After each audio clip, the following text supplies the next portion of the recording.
당분간은 좀 늦게 오시는 분들 들어오셔도 시선 신경 안 쓰셔도 되고요. 저만 보시면 될 것 같습니다. 예, 저는 분당 청소학원과 분당 입시센터를 맡고 있는 청소학원 입시센터 센터장 장재공이라고 합니다. 반갑습니다. 네, 되게 오랜만에 하시고 또 요즘 코로나 상황이 그렇게 녹록하진 않네요. 그래서 많이 안 오시고 또 오늘 설명회가 좀 많습니다. 다른 데서도 서울에서도 한번 하는 걸로 알고 있고 그래서 오실 분들은 다 오신 걸로 생각해서 제가 최대한 설명을 잘 해보도록 할 텐데 늘 한 얘기지만 이게 고등학교 3학년하고 재수생 부모님들과 그 외에 이제 고등학교 1학년, 2학년 부모님들 한번 당겨서 들으시는 분들 계시거든요. 미리 와서. 근데 올해 입시는 특히나 작년보다 훨씬 더 어려워요. 복잡하고. 그래서 이게 이 설명을 듣고도 이해가 안 되신다고 그랬을 때 제 설명이 잘못됐다, 후지다라고 생각할 수도 있지만 반대로 생각하면 올해 입시가 그리 쉽지 않다는 생각도 좀 하셔야 되고 표현이나 용어나 개념이나 이런 수치들도 특정 짓기가 쉽진 않아요. 그래서 제가 정시 설명이라는 걸, 가채점 설명이라는 거를 작년에는 안 했거든요. 코로나 상황이 심해서.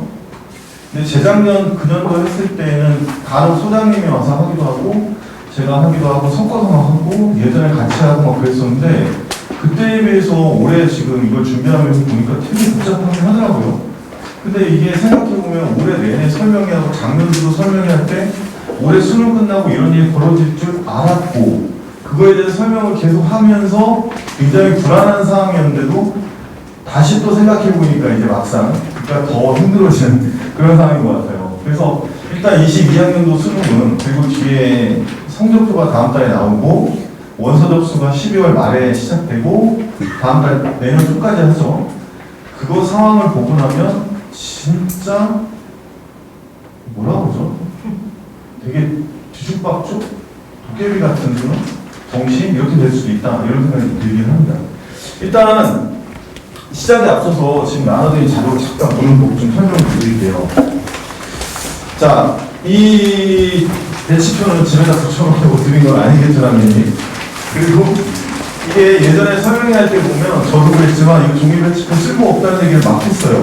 근데 그거 끝나고 나서 그 당시 이제 지금 저희 회사 부사장님인데 이동석 부사장하고 1부, 2부를 나눠서 했어요. 저기 한교회가 한신교회라고 큰 교회인데 거기에 한 1,500명, 2,000명씩 모집을 했는데 2015년인가 16년에 제가 설명을 했는데 제가 1부를 했는데 1부에서 이거 누가 이거 보고 쓰냐고 이거 뭐하러 이거 만드는지 모르겠다고 했다가 끝나고 욕먹었잖아요.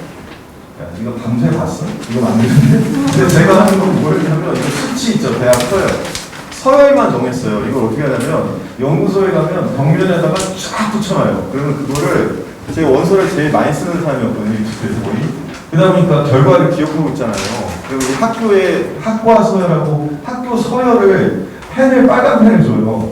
그걸 갖고 와보라고 하고 그걸 다 조정해놔요. 그러면 직원 선생님들이 뛰어가요. 그걸. 뛰어가서 이렇게 만들어요. 저는 그것만까지만 하면 좀 어깨 힘주고 맞냐? 내가 하는 대로 해? 뭐 이렇게 했는데 나중에 이제 혼났죠. 밤새서 그 인쇄소 돌려서 그 오탄할까봐 보고 있는데 너는 한 게 뭐가 없는데 설명에 들어가는 거 학부모님들 다 나눠드릴 테니 보지 말라고 그래. 막 그래가지고 혼났던 적이 있는데 이게 종이 배치표가 쓸 때가 있긴 있어요. 이거 일단 나중에 보시면 이게 앞면 뒷면 나눠드리는데 가나다도 있잖아요. 그죠? 여기 보면 앞에가 인문계면 뒤에가 자연계처럼 돼 있잖아요. 그러면 지금 원래는 학생이 뭐 작년 치면 수학, 가형, 바탕 봤으면 자연계만 보라고 하잖아요.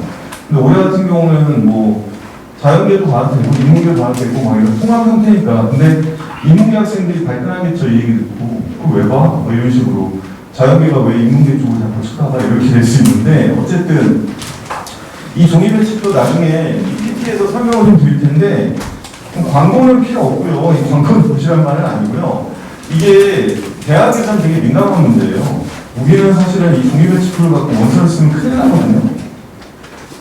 좀 표현을 좀 정하면 조심스럽게 쓰셔야 돼요. 왜냐하면 종이 배치표를 갖고 원서를 쓸 수 있는 학교는 극히 드물고 왜냐하면 이게 그 국어, 수학, 탐구라는 것을 반영을 할 때 대학에서는 반영마다 가중을 둬요.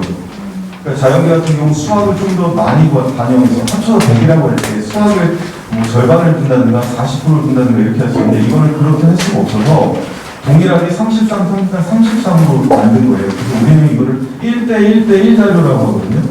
그러니까 국어 반영을 33%, 수학 33, 탐구 두 과목 평균을 33으로 해서 만든 자료이기 때문에 그럼 이렇게 33으로 반영을 해서 만든 그렇게 해서 학생을 선발하는 대학은 쓸모가 그래도 조금 있지만 그 외의 학교들은 이거 보고 쓰시면 큰일 나는데 다만 여기에 보면 표준 점수라고 되어 있는 게 있고 이쪽에 보면 백분이라고 되어 있어요. 이게 그 정시를 지원하는 두꺼운 실차를 압축하는 거 정도 생각하시면 돼요. 그 다음에 여기 보면 원점수랑 영어 등급 있고 막 이렇게 표가 나와 있어요. 그러니까 기준점이 있겠죠, 이렇게. 그죠?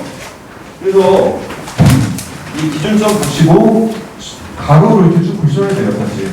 근데 이거 웃긴 게 뭐냐면 원점수는 국어 100점, 수학 100점, 탐구는 합쳐서 300으로 해서 하기도 하고 표준 점수는 국어 200, 수학 200, 그리고 탐구도 200으로 해서 합산해가지고 대충 계산을 해요.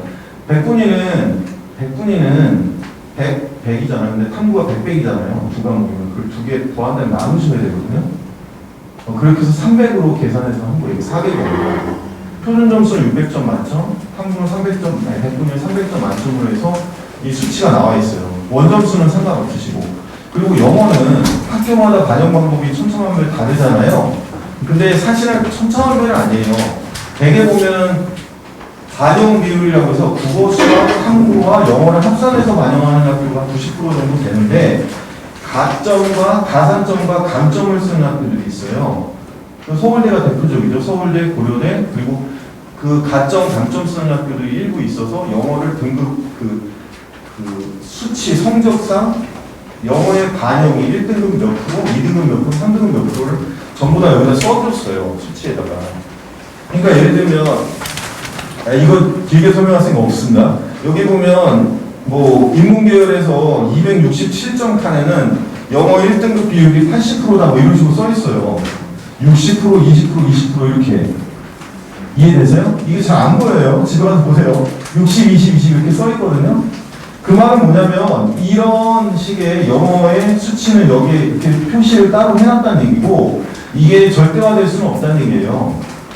그래서 영어 같은 경우는 우리가 모지라고 해서 우리 사이트 있거든요. 온라인 배치표 사이트에는 당연히 학생이 받은 등급의 점수가 학교마다 조금씩 다르니까 그게 들어가 있지만 이 종이 배치표는 온라인이 아니잖아요. 그러다 보니까 영어의 그 동점수대 있잖아요. 그 애들 중에 우리 애는 1등급이지만 2등급 받는 애도 있을 수 있으니까 그거를 1 몇 프로, 2등급 몇 프로, 3등급 몇 프로로 표시를 해둔 거예요.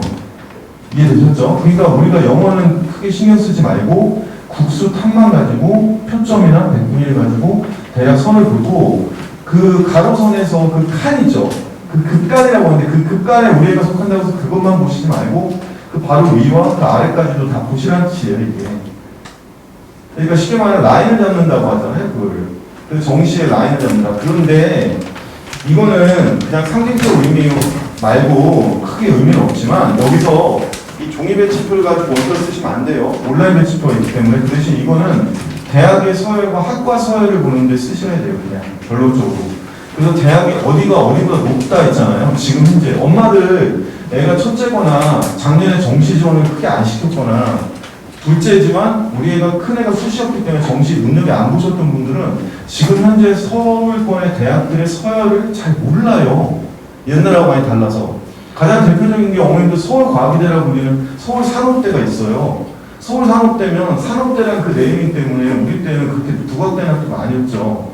근데 지금 서울산업대가 성적상으로는 아주대랑 비슷해요. 그래? 국민대랑도 비슷하고 이게 뭐하는 학교야? 이런 거 있잖아요. 그걸 파악할 때 이걸 쓰세요. 근데 군이 똑같이 가나다 군이 한 장에 다 나오지 않으니까 옆에 펼쳐놓고 보셔야 돼요, 사실은. 이해되세요? 이렇게 가군, 나군이고. 가군은 별로 없어요. 그래서 나중에 원서 쓰게 되면 아시게 되는데 실질적 설명이라고 하는데 정시는 가나다군 3번 쓰잖아요. 특수대학을 빼면.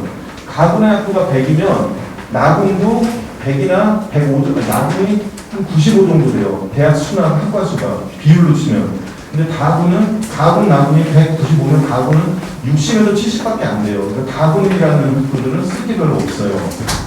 이해되세요? 그래서 가군, 나군만 놓고 봐도 충분히 대학의 서열, 그리고 같은 학교 내에서 무슨 과가 더 높은지에 대해서 여기 칸 안에, 대학 칸 안에 들어가 있거든요, 학과들. 그거 보시면, 아, 요즘에 인기가 있는 과가 어디구나라는 것들은 다 여기에 쓰여져 있어요. 이거를 어머님들 중에 엑셀이라든가 온라인 매치표를 아주 자세히 보시는 분들은 그거 보셔도 되는데, 한눈에 보기는 이게 더 자세하게 나와 있긴 해요. 아시겠어요? 예, 그렇게 하시면 됩니다. 그 다음에 여기 책자는 뭐 나중에 댁에 가서 보시면 되고요. 가채점 책자니까요. 그 다음에 이거는 나중에 설명해 드리려고 했는데, 이거 정식 컨설팅 혹시 분당 유센터와 받으실 거면 이거 가지고 오시면 할인해 드린다 정도예요. 자, 이게 팀장님 뒷번지 괜찮을까요? 이 정도면? 네. 자, 가채점 좀 설명을 좀 드릴게요. 자, 먼저 제가 편하게 설명드릴게요. 올해 시험이 어려웠죠? 어려웠어요. 어렵다, 쉽다에 대한 판단은요, 저는 2018년을 기점으로 그 전과 그 후로 확 나눠져요. 2018년. 2018년도 말에 봤던 수능이 굉장히 불수능이라고 어려웠는데, 돌이켜 생각해보면 국어만 어려웠어요. 그 시험은. 근데 그때 국어가 1등급 점수, 컴 점수가 84점이 됐어요. 결론적으로. 그 시험이 되게 어려웠던 시험인데, 그 84점이 됐던 시험이 너무 충격적인 점수였기 때문에 그 전에 기억들이 사실 별로 없어요. 원래 수능은요, 한 해는 좀 어렵고, 한 해는 쉽게 나오고, 이렇게 돌아가면서 나오는데, 그래서 물수능, 불수능, 뭐, 물에 끓다, 만수능, 뭐, 이런 말도 안 되는 소리 막 하고 그러거든요. 근데, 그런 표현들 필요 없고, 난이도라는 거는 되게 평균점과 응시한 학생들이 어떤 결과를 받느냐에 따라 결정되는데, 사실은 2018년도에 봤던 그 시험의 국어의 그 인상이 워낙 컸기 때문에 그 시험이 되게 어려운 시험처럼 느껴졌어요. 그때 제가 학원에서 담임을 하고 있었는데 그 시험 끝나고 그 다음날 학생들이 와서 너무 힘들어 했거든요. 왜냐하면 국어 때문에 정상 컨디션을 발휘하지 못했던 학생들이 많았어요. 근데 결론적으로는 누가 맞다 틀리다는 없죠. 왜냐하면 사실 그런 시험에서도 다 맞고 하나 틀린 애도 있었거든요.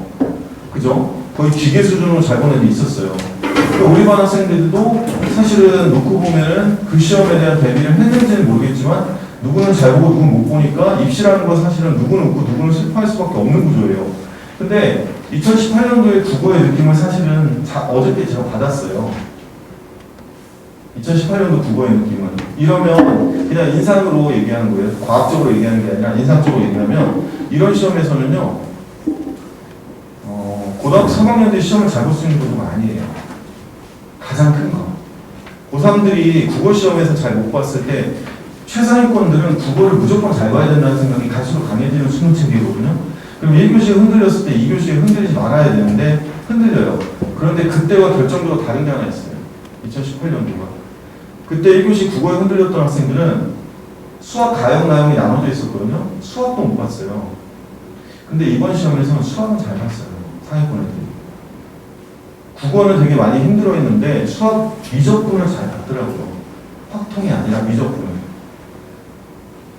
무슨 얘기냐면 국어 성적이 낮은데 수학 성적이 높은 학생들이 생각보다 굉장히 많이 등장할 것 같아요. 상위권 그룹에서는. 이게 그때하고 좀 많이 다른 상황이에요. 그렇게 되면은 예전에는 수학이 쉬웠다라고 생각하는데 지금은 수학의 표준 점수를 보면 쉽지 않아요. 왜냐면 미적분을 다 맞았을 때 148, 149까지 가는데 이건 굉장히 높은 점수거든요. 그런데 학생들이 고득점이 많다는 얘기는 결국은 시험 형태가 바뀌면서 나타난 점수 체제의 변화예요. 그래서 웃긴 건 뭐냐면 자연계 학생들만 놓고 보면 미적, 기하, 가타만 학생들만 놓고 보면 국어 많이 어렵다. 수학 뭐지? 왜냐면 22번하고 30번이 그렇게 어렵지가 않았어요. 그래서 이거 죄송합니다. 한마디만 할게요. 주변에서 100점 맞은 학생이 꽤 많네요. 미적분. 재수생들은 100점 맞은 학생이 제법 많은데요. 재수생들은. 미적분에서. 정말 많아요. 그리고 제가 컨설팅했던 학생들 중에도 수학 100점은 제법 있네요. 많지는 않아요. 근데 있어요. 근데 걔네가 사실 100점이라는 점수가 작년에는 꿈도 못 꾸는 점수였던 게 제가 작년에 이과 최상위반 다니면는데 이게 센터장 하면서 그때는 수학 가형 나형 나눠져 있었잖아요. 수학 100점을 맞을 수가 없어요. 거의 구조적으로. 진짜 맞기가 힘들었어요. 근데 올해 100점은 그에 비해서 한 5배, 10배 느낌이에요. 사실. 비슷한 애들이 시험 봤거나 올해 애들이 좀 적거든요. 작년보다 재원생이. 근데 제가 접한 애들을 봤을 때는 이 얘기하면 분위기 싸해지는 거 알거든요. 제가. 자, 근데 영어는 물음표예요. 6월, 9월보다는 분명히 쉬웠는데 작년 수능, 재작년 수능보다는 분명히 어렵다는 평가인데 저는 좀 뚜껑 열어봐야 될 것 같아요. 나중에 10일날 성적표가 나오면 9일날 최종 결과가 나와요. 12월 9일. 그 12월 9일날 영어에 90점 이상 등급이 7%는 넘을 것 같은 느낌이에요, 개인적으로. 근데 지금 기관들은 6%대라고 얘기를 하거든요. 7%면 진짜 시험 잘 낸 거예요. 왜냐면 예전에 영어가 상대평가 시절에 정말 호랑이 감백기전 시절에는 1컷이 94 정도인데 1컷이 94면 4% 정도가 94점이었다는 얘기예요. 근데 지금은 절대평가가 90점이 1컷이잖아요. 1등급이잖아요. 그러니까 94가 4%였으니까 7%, 8% 정도면 90점에서 딱 맞추게 되는 거예요. 기가 막히게 잘 낸 거죠. 대신 EBS 연계의 느낌은 하나도 없었대요. 그러니까 지금 고2 부모님 계시면 기억하세요. EBS를 안 봐도 전혀 상관없는 시험이었다는 거예요. 영어가. 혹시라도 애를 다시 공부시킬 거면 그렇게 생각하셔야 돼요. 영어 선생님들 이구동 경우는 EBS 하나 필요 없다. 이게 나온 거예요. 아시겠죠? 그 다음에 자연계만 놓고 보면요. 과학이 올해 수능 정시에서 변수고 최대 핵이에요.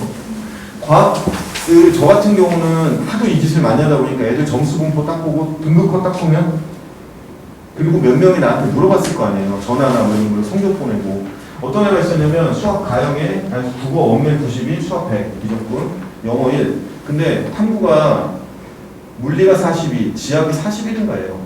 둘 다 2등급 나올 것 같거든요. 근데 얘가 이제 의대를 어디를 뭐 논술을 봐야 되냐 말아야 되냐 면접 봐야 되냐 말아야 되냐 얘기하는데 아쉬운 거예요. 이 점수가 진짜 되게 아쉬운 점수예요. 근데 어떤 애는 국어가 84나 85인데 수학이 100인데 영어가 2예요. 근데 과학이 47, 47이에요. 근데 원래 영어가 2가 나오면 안 되거든요. 그러니까 얘가 만약 영어 1이었으면 앞에 국어 점수에서 얘가 7.8점 차이 나게 92, 100에 앞서죠. 근데 뒤에 과학이 42, 41이고 얘 47, 47이면 무조건 47, 47에 잘 나오게 돼요. 이런 시험은. 그래서 과학이 정말로 변수인데 과학이 어려웠더구만요. 자꾸 이걸 쉴드 친다고 해서 얘기하는 사람도 있어요. 제가 입시기관에 있으면서 되게 짜증나거나 밉상인 게 두 가지가 있는데 하나는 뭐냐면 수능 끝나고 수학 그 해당 과목 선생님들이 문제 풀고서 별로 안 어렵구만 뭐 이거 있잖아요. 재수관 강사 선생님들이 꼭 그러거든요. 별로 안 어렵구만 이거 되게 밉상이에요. 그 다음 두 번째는 이거 있잖아요. 왜 시험 이거 변수가 있나? 뭐 이런 거 있잖아요. 과학이 뭐가 어려워? 뭐 이런 거 있잖아요. 제대로 나왔구만. 이런 거. 그러니까 감정적으로 동정이라는 것이고 공감이라는 게 되게 많이 떨어져요. 강사들은. 저도 그럴 수도 있는데 무슨 얘기냐면 이게 이런 시험에서는 사실은 과학을 잘 보기가 굉장히 힘들었기 때문에 4교시 멘탈 잡기가 되게 힘들었을 거예요. 사탐하고는 좀 달라요. 근데 많이 어려웠어요. 제가 볼 때는. 왜냐면 몇 년 동안 나왔던 시험 중에 한 2018년, 19년, 20년, 21년 4년 동안 놓고 봤을 때 올해가 단연 제일 어려웠던 것 같아요. 과학을 전체적인 모든 과목에서 화학 원 제외하고는. 왜냐면 물원 물투는 거의 안 하기 때문에 애들 응시를 생활 생통을 봐야 되거든요. 이게 그런 상황이에요.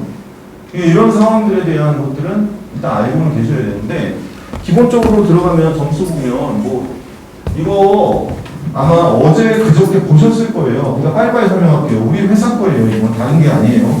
조경표처럼 만들어 놓고 D사나 그 다음에 M사나 우리나 진학이나 UA 같은 회사들을 있잖아요. 제가 이니셜로 한 거는 경쟁학원들이고 나머지는 이제 업체들이니까 진학이나 UA는요 학원이 없는 회사들이에요. 무슨 뜻인지 아세요? 시험 끝나고 재수학원이 없다 보니까 고등학원도 단과도 안 하는 거니까 그 업체에 들어와서 애들이 가채점 성적을 넣어주지 않으면 입시 수치를 받을 수가 없어요. 받으려면 어떻게 되는 줄 아세요? 고등학교 선생님들이 줘야 되는데 이건 불가능해요. 수능은. 왜냐면 애들이 뿔뿔이 시험 보기 때문에 성적 인정이 안 되거든요. 그래서 진학이나 유해 같은 경우는 사실상 무슨 근거로 점수를 매긴지도 궁금해요. 사실 저는. 근데 우리 회사나 대성이나 메가 같은 경우는 재수학원이 있기 때문에 거기서 성적 취합을 하거든요. 그게 넘어가면 그 데이터로 만들어요. 그러다 보니까 모든 자료를 갖고 만든 게 아니죠, 우리가. 그러다 보니까 어떤 문제가 생기겠어요? 측정이 오류가 되겠죠. 이게 통계적 추정이에요, 따지면. 통계적 추정이고 어떤 그 로직이 있기 때문에 점수를 넣으면 그 로직대로 돌아가는 건데 그 표본수가 한계가 있기 때문에 그걸 가지고 아무리 정확하게 측정하려고는 안 되고 사실은 이게 실체점으로 그러면 12월 10일날 성적표가 나오면 일단 제대로 알겠냐 그러면 다만 등급당의 점수 있죠. 표점. 그러니까 지금 평가원이나 그 평가원에서 발표하는 건 딱 이거예요.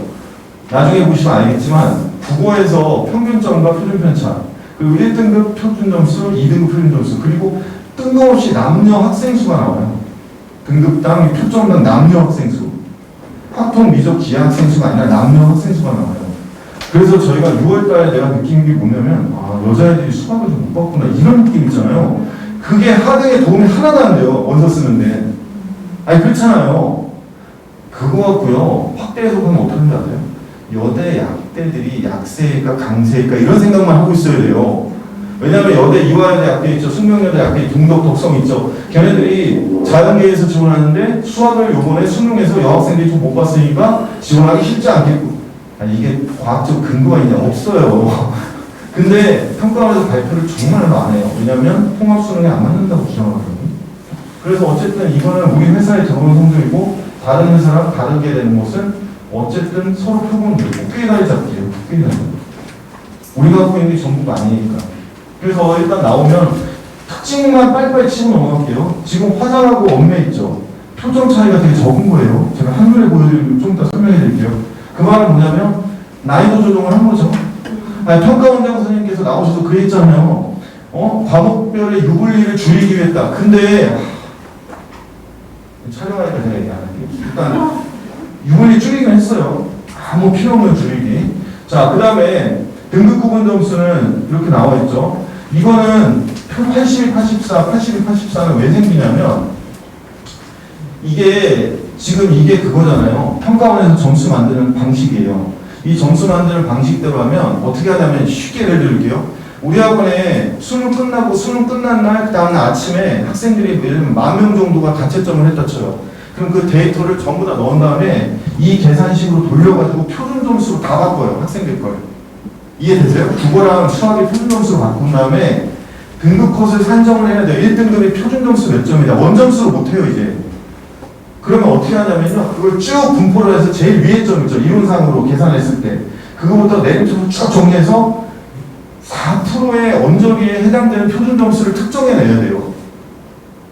이해되세요? 그러니까 얘가 국어하고 수학 점수를 넣을 거 아니에요. 10,000명이. 그럼 그걸 전부 다 얘네가 이게 평가원에서 만든 방식이거든요. 계산식 잘 이해하셔야 돼요. 제가 앞으로 할 얘기들.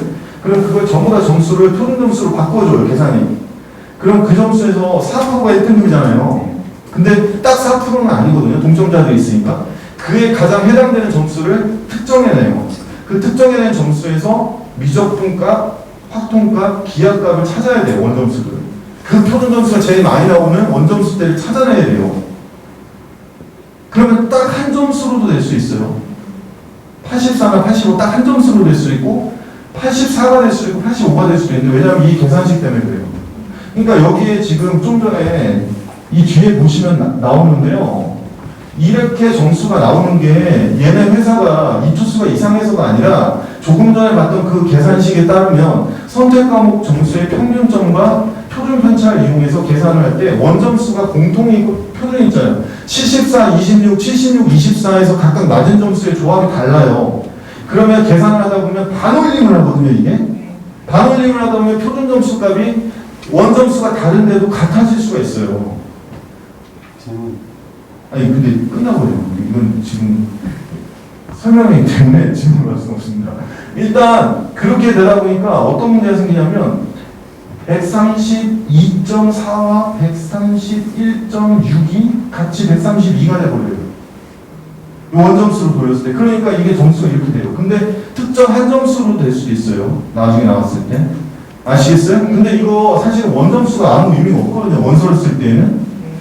성적표에 원점수가 안 나오잖아요. 근데 왜 원점수를 제시하게 됐냐면 6월 평가가 끝나고 말이 많았어요. 사실 저희 회사가 이걸 안 내려고 했거든요. 원점수 컷을. 근데 다른 회사 다 내더라고요. 다른 데서 점수를 내는데, 그래서 원점수는 의미는 없지만 이 원점수가 이런 점수가 이 표준 점수가 되더라예요. 이 원점수가 이 표준 점수가 되더라. 왜냐면 바블리문하고 정수화 시켜보거든요, 성적표는. 그래서 이렇게 점수가 나오고, 어떤 애는 88인데 136이 되고, 어떤 애는 89인데 136이 되고, 100분위는 근데 왜 하나로 95가 되냐면, 100분위는 이제 바블리문 얘기가 나오지만, 100분위는 수치가 표준 점수 200점으로 벌어지지만 100분위는 100으로 붙었거든요. 100이에요. 그렇지? 그러니까 100분위까지 훨씬 더 점수대가 경우일 수 있죠. 수치가 적어요. 이게 점수 조합이라고 불러요, 우리는. 이 점수 조합은 88이면요, 60, 28도 있고요, 61, 27도 있어요. 아니, 88이잖아요. 이해되세요? 60, 28, 28은 나올 수 없죠. 62, 뭐 26, 그 다음에 63, 25 이렇게 나올 수 있어요. 그럼 이렇게 됐을 때 이 점수가 나오는 점수값이 이 점수, 표준 점수가 되는 거고, 100분위도 이렇게 되는데, 100분위는 딱 정수가 돼서 떨어지고 표준 점수를 있고, 그래서 사실상 원점수를 생각하지 말라고 하고 싶지만, 원점수를 하는 가장 큰 이유는 학생들이 채점을 다 원점수 답을 적어오고, 그걸로 원점수를 내고, 그걸로 등급 컷을 찾아서 오늘, 내일, 다음 주에 수시 시험을 봐야 되기 때문에 그렇죠. 실제로 원서를 쓸 때에는 이것 자체를 할 수가 없는 거예요. 의미가 없는 거죠. 왜냐하면 오로지 원서를 쓸 때 우리한테 필요한 건 이거잖아요. 표준 점수와 발표.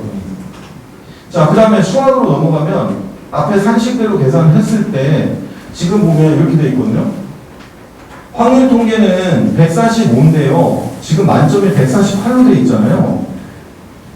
미적분을 100점을 맞은 애가 이 표준 점수가 나온다는 얘기예요. 그럼 100분위는 제일 높은 100을 차지하게 되고 그렇게 내려오는데 얘는 145이기 때문에 99까지 떨어지게 돼요. 그러니까 확통을 다 맞으면 최고값이 99가 되는 건데 미적분과 기하를 다 맞으면 100분위가 100이 됩니다. 이건 이해되셨죠? 그래서 여기서부터 미적분과 기하값이 있고 확통은 100점을 맞은 애가 돌려봤더니 145가 나온다는 얘기예요. 계산상 우리한테. 이해되셨죠? 그럼 이 차이가 전보다 늘어났냐 줄었냐인데 좀 더 한눈에 보여드릴 텐데 줄어들었어요. 조금 줄었어요. 6월, 9월에 비해서. 그러니까 평가원이 그렇게 강조하는 최상위권의 격차는 좀 줄었죠. 과목 선택 과목별 유불리는.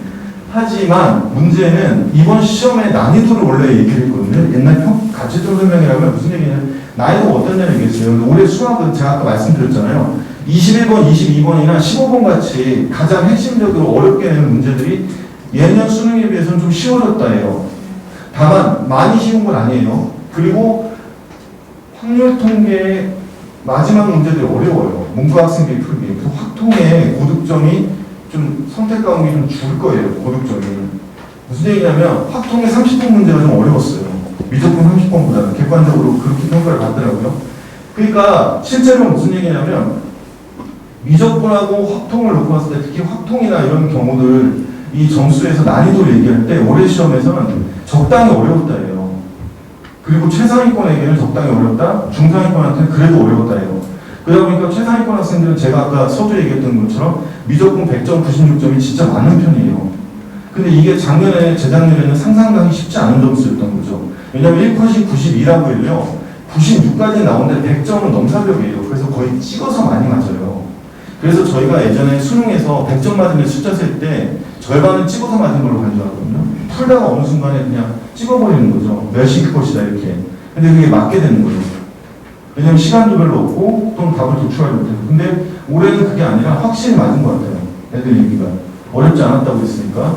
자, 그런 점수예요. 그래서 이렇게 나와 있고 확통의 표준 점수 130은 127이고 여기 보면 점수대.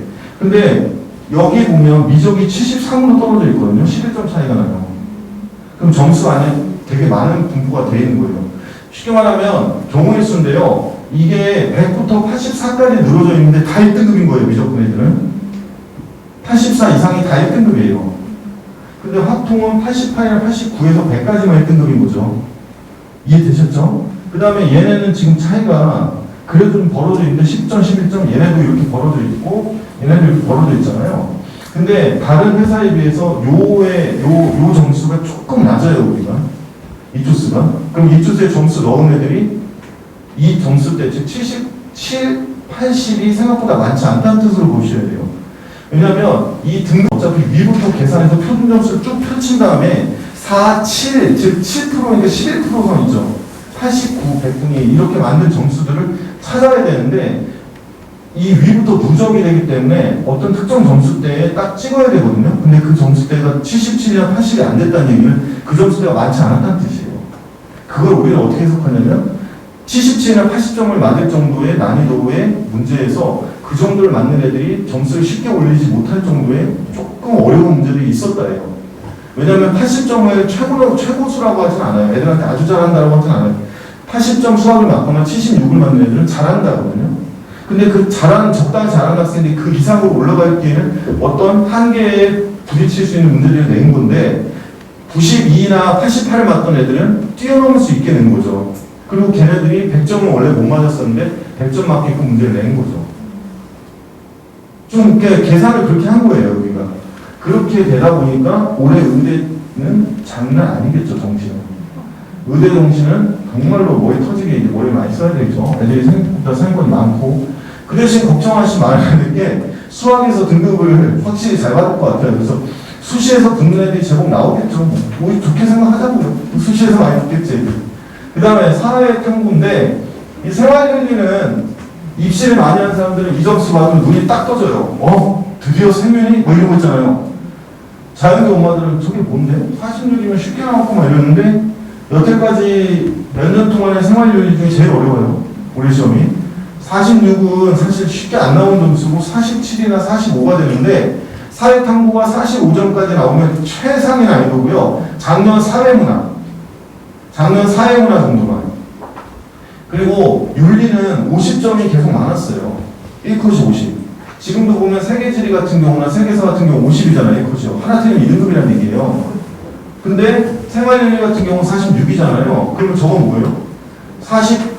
잘 기억하세요. 50점도 있고 48점도 있어요. 1점은 없으니까. 그리고 47이 있고 46이 있으니까 극단이 4개가 나와요. 그러면 46 위에 3개가 더 있다는 얘기예요. 50, 48, 47. 근데 장담하는데 47점 진짜 많을 거예요. 어느 정도는 상위권들. 근데 46이면 나름 진짜 어렵게 된 거예요. 어떤 교수님이 냈는지 모르겠지만 각오 단단히 하고 들어가지 않았을까. 같이 합숙하면서 윤리적으로 이게 맞는가를 한번 고민하셨겠죠. 이렇게 한번 해보자. 이렇게. 이게 한국교원대 윤리교육과 교수가 있어요. 제가 한 달 건너 이렇게 친구 얘기 들어보면 별 듣는 사람들이 있대요. 이번에 한번 두고 봐라. 내가 가르치는 거 뭐 이렇게 우습게 하나? 뭐 이런 거 있잖아요. 근데 그런 사람들이 한번 투자하지 않았나 생각하고, 윤사, 한지는 좀 어렵지 않았고, 세계지리는 생각보다 많이 하거든요, 애들이. 근데 1컷이 50이네요. 동아시아 산세계에서 있고. 그래서 사회문화가 46. 적당히 냈네요. 사회탐구는 작년보다는 변별력이 있다? 근데 이게 단순 점수로 쓰이지만, 실제로는 100분위 표준 점수로 나와서 또 그걸 한 번 더 돌려서 변화 표준 점수라는 걸 만들어요. 변표라는 걸. 변표라는 거는 지금 설명 안 할 거고요. 나중에 원서 쓰게 되면 변표 이렇게 해서 나와요. 대학들이 이걸 100분위로 바꾼 다음에 100분위에 평균을 내요. 이 지금 과목들 9개의 평균을 낸 다음에 그 점수 소수점 둘째 자리까지로 점수를 매겨서 가점수를 다시 줘요. 어렵죠. 쉽게 말하면 이게 탐구를 무조건 잘 봤다 그래서 어깨 힘들어간다고 하는 건 안 되고요. 탐구를 잘 본 건 매우 잘한 거지만 그대로 정시에서 원서를 쓸 때 쓰지 못해요. 이것만 잘 기억하세요. 탐구를 그대로 원서를 갖다 쓰지 못해요. 그래서 최상위권 자연계 애들 중에 탐구를 좀 못 봤다 할지라도 변표에 기대를 걸다라는 말을 하면 그렇게 이해하시면 돼요. 그냥 우리 애가 표준 점수가 좀 낮더라도 변화 표준 점수에서 조금 그래도 불리함이 덜해지지 않을까? 그걸 기대하라 이런 뜻이에요. 왜냐하면 대학들이 그 보정점수 값이라는 걸 제시할 때 불보정, 물보정이라는 표현을 쓰는데 그거 학생들이 올해 하면 제 생각에 사회탐구는 특별한 보정을 안 할 것 같지만 자연계는 아마 고등학생들을 배려를 한다고 해서 100분이 100과 99, 98, 97 사이에 점수값을 작게 할 확률이 있어요. 작게 한다는 건 무슨 뜻이에요? 시험 잘 본 애가 무조건 유리하지 않고 시험 못 본 애가 많이 불리하지 않게끔 유도할 수 있다는 얘기예요. 왜냐하면 과학이 어려운 애는 그렇게 했어요. 여태까지. 과학이 어려운 애는. 그래서 한번 기다려 보셔야 돼요. 지금 이거 갖고 원서 쓰는 건 아니니까. 어렵다, 쉽게 하자 그랬는데 자, 벌써 힘들어지네요. 자, 그 다음에 물리, 화학이 있는데, 화학만 이렇게 나오는데, 화학이 46인 회사도 있으니까, 45, 46. 근데 화학이 45, 46이면 쉬운 거예요, 어려운 거예요? 이도 어려운 거예요. 왜냐면 화학이 계속 47이었어요, 작년, 재작년에. 제가 화학에 관한 굉장히 많은 이제 분노와 추억과 막 억울한 막 우리 애들이 화학 시험 못 봤을 때 생기는 굉장한 분노 이런 거 많이 느꼈기 때문에 잊지 않아요. 화학은 작년, 재작년에 다 47이었습니다. 근데 올해 45죠. 그럼 이것도 변별력이 있는 건데 그나마 화학이 쉬웠다는 얘기가 나온 걸 봐서 이 물리가 엄청나게 어렵다는 얘기예요. 그리고 생명도 처음엔 41, 42까지 가던 게 45 가더니 47까지 올라갔었거든요. 다시 43으로 내려온 거예요. 그러니까 생명도 어려웠다. 그리고 지구과학은 예상했어야 돼요. 지구과학은 한 해별로 한 해씩 41이나 42를 찍었어요. 지구과학은 애들이 시험 보고 나서 이구동성 하는 게 무슨 얘기인지 아세요? 엄마! 안 배운 거 나왔어! 뭐 이런 거 있잖아요. 안 배운 게 나왔을 리가 없어요. 엄마! 오지훈 선생님이 한 번도 안 나눠준 거 나왔어. 누가 대성에서 누가 한 번도 이거 안 나온다고 했어. 이런 거 있잖아요. 그래서 과학 같은 경우 이렇게 어렵게 되면 나중에 온라인판에 달굽니다, 애들. 안 나온다고 했지, 니가. 뭐 이거 있잖아요. 선생님이 안 나온다고 했잖아, 이 문제, 뭐 이거 있잖아요. 이게 꼭 나오는데 그 정도의 문제가 생길 소지의 문제들이에요. 그 다음에 물리2는 많이 안 어려웠지만, 3,000명도 안 하는 시험이니까, 2,000명 때 보는 시험이니까, 화학2도 역시 2,000명 때 의미없고, 생투, 생각보다 어렵고, G2가 많이 어려웠죠. 근데 지구과학2는 물리1이나 화학1 하는 학생들이 지구과학2를 주로 해요. 생투는 지원, 생원하는 사람, 그러니까 생투는 화원, 지원하는 애들이 하거든요, 주로. 지원, 생투 조합, 화원, 생투 조합. G2는 물원, 생투, 물원, G2 조합, 화원, G2 조합. 이렇게 돼요. 근데 지구과학2가 많이 어려웠는데, 풀 때는 큰 문제 없지만, 나중에 실전해보니까 그렇지 않더라, 이런 얘기를 하더라고요. 어쨌든 이런 변별이 좀 있었습니다. 제가 오늘 얘기하지만, 이런 시험은 과학이 모든 걸 다 다르게 됩니다, 단계는. 그래서 고등학생들 수시 지도할 때 과학에 대해서 인색하게 계속 너 잘하는 거 아니야, 과학 되게 어려워, 계속 얘기를 절대 받아들이지 않습니다, 과학. 그러다 이렇게 됩니다, 나중에 보면. 자, 보세요. 이게 지금 영어인데요. 지금 우리 회사는 6.23 얘기하고 있죠, 6.23, 1등급. 2등급 비율 잘 보세요. 2등급 좀 많죠? 1등급은 많지 않지만 2등급이 많은데 이거는 사실 여기가 너무 많아서 그런 거고 여기가 줄어든 거고 시험이 쉬웠는데 이해되세요? 예, 이렇게 된 거고 얘네들 같은 경우는 뭐 이게 좀 적은 대신에 이쪽으로 내려와 있는데 이게 결시 뭐 이런 거 따지는데 그게 아니라 어쨌든 6월, 9월에 비해서는 평이했지만 아주 쉬운 시험은 아니었는데 그렇다고 어렵지도 않았는데 왜 이렇게 되냐면 EBS 연계가 안 되다 보니까 이제 세미나 공부를 해야 되는데 영어 공부를 잘 안 해요, 친구들이. 그러다 보니까 이제 그냥 풀다 보면 21년 시험에서는 꼭 기억하세요. 88이나 89점 굉장히 많습니다. 이 시험. 78, 79도 많아요. 한 문제 차이로 떨어져 내려오는 애들 많아요. 이렇게 되면 저 경험상 맨날 느꼈거든요, 이거. 이렇게 변별이 되면. 근데 얘네는 큰 의미 없어요. 이런 시험이나 이런 시험에서는 88, 89나 78, 79로 땅을 치는 애들이 좀 생겨요. 수시에서도 그렇고 정시에서도 그렇고. 자, 그런 상황입니다. 자, 그 다음에 이건 미투스의 이제 어저께 김병희 소장이 만든 PT인데 제가 거기다 내용을 좀 바꿔봤거든요. 일단 2022년 정식 포인트는 수학 100분위 변동을 파악해라. 이건 뒤에 설명해 드릴 거고요. 영어 등급 변수인데요. 1, 2등급의 인원을 파악해라. 왜냐면 나중에 이거 꼭 써먹을 때가 있을지 모르겠는데 정시 지원할 때요. 기관들이 뭘 못하냐면 제일 못 잡는 게 영어 1등급 비율을 잘 못 잡아요.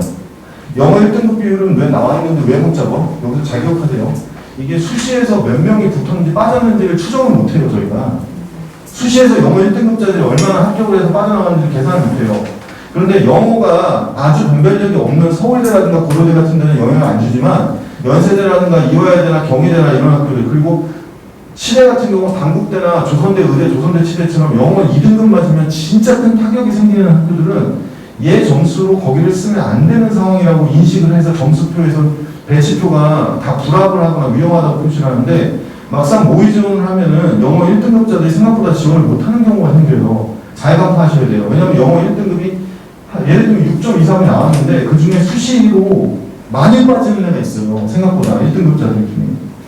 그러면 영어 1등급이 많이 없으면 우리 애가 2등급만 있어도 2등급 애들하고 경쟁이 많이 붙을 수 있어요.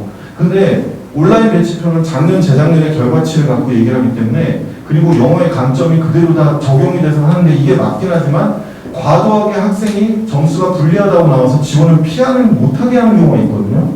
이게 해마다 제일 심할 때가 연세대와 고려대를 지원할 때가 극명하게 일어나요.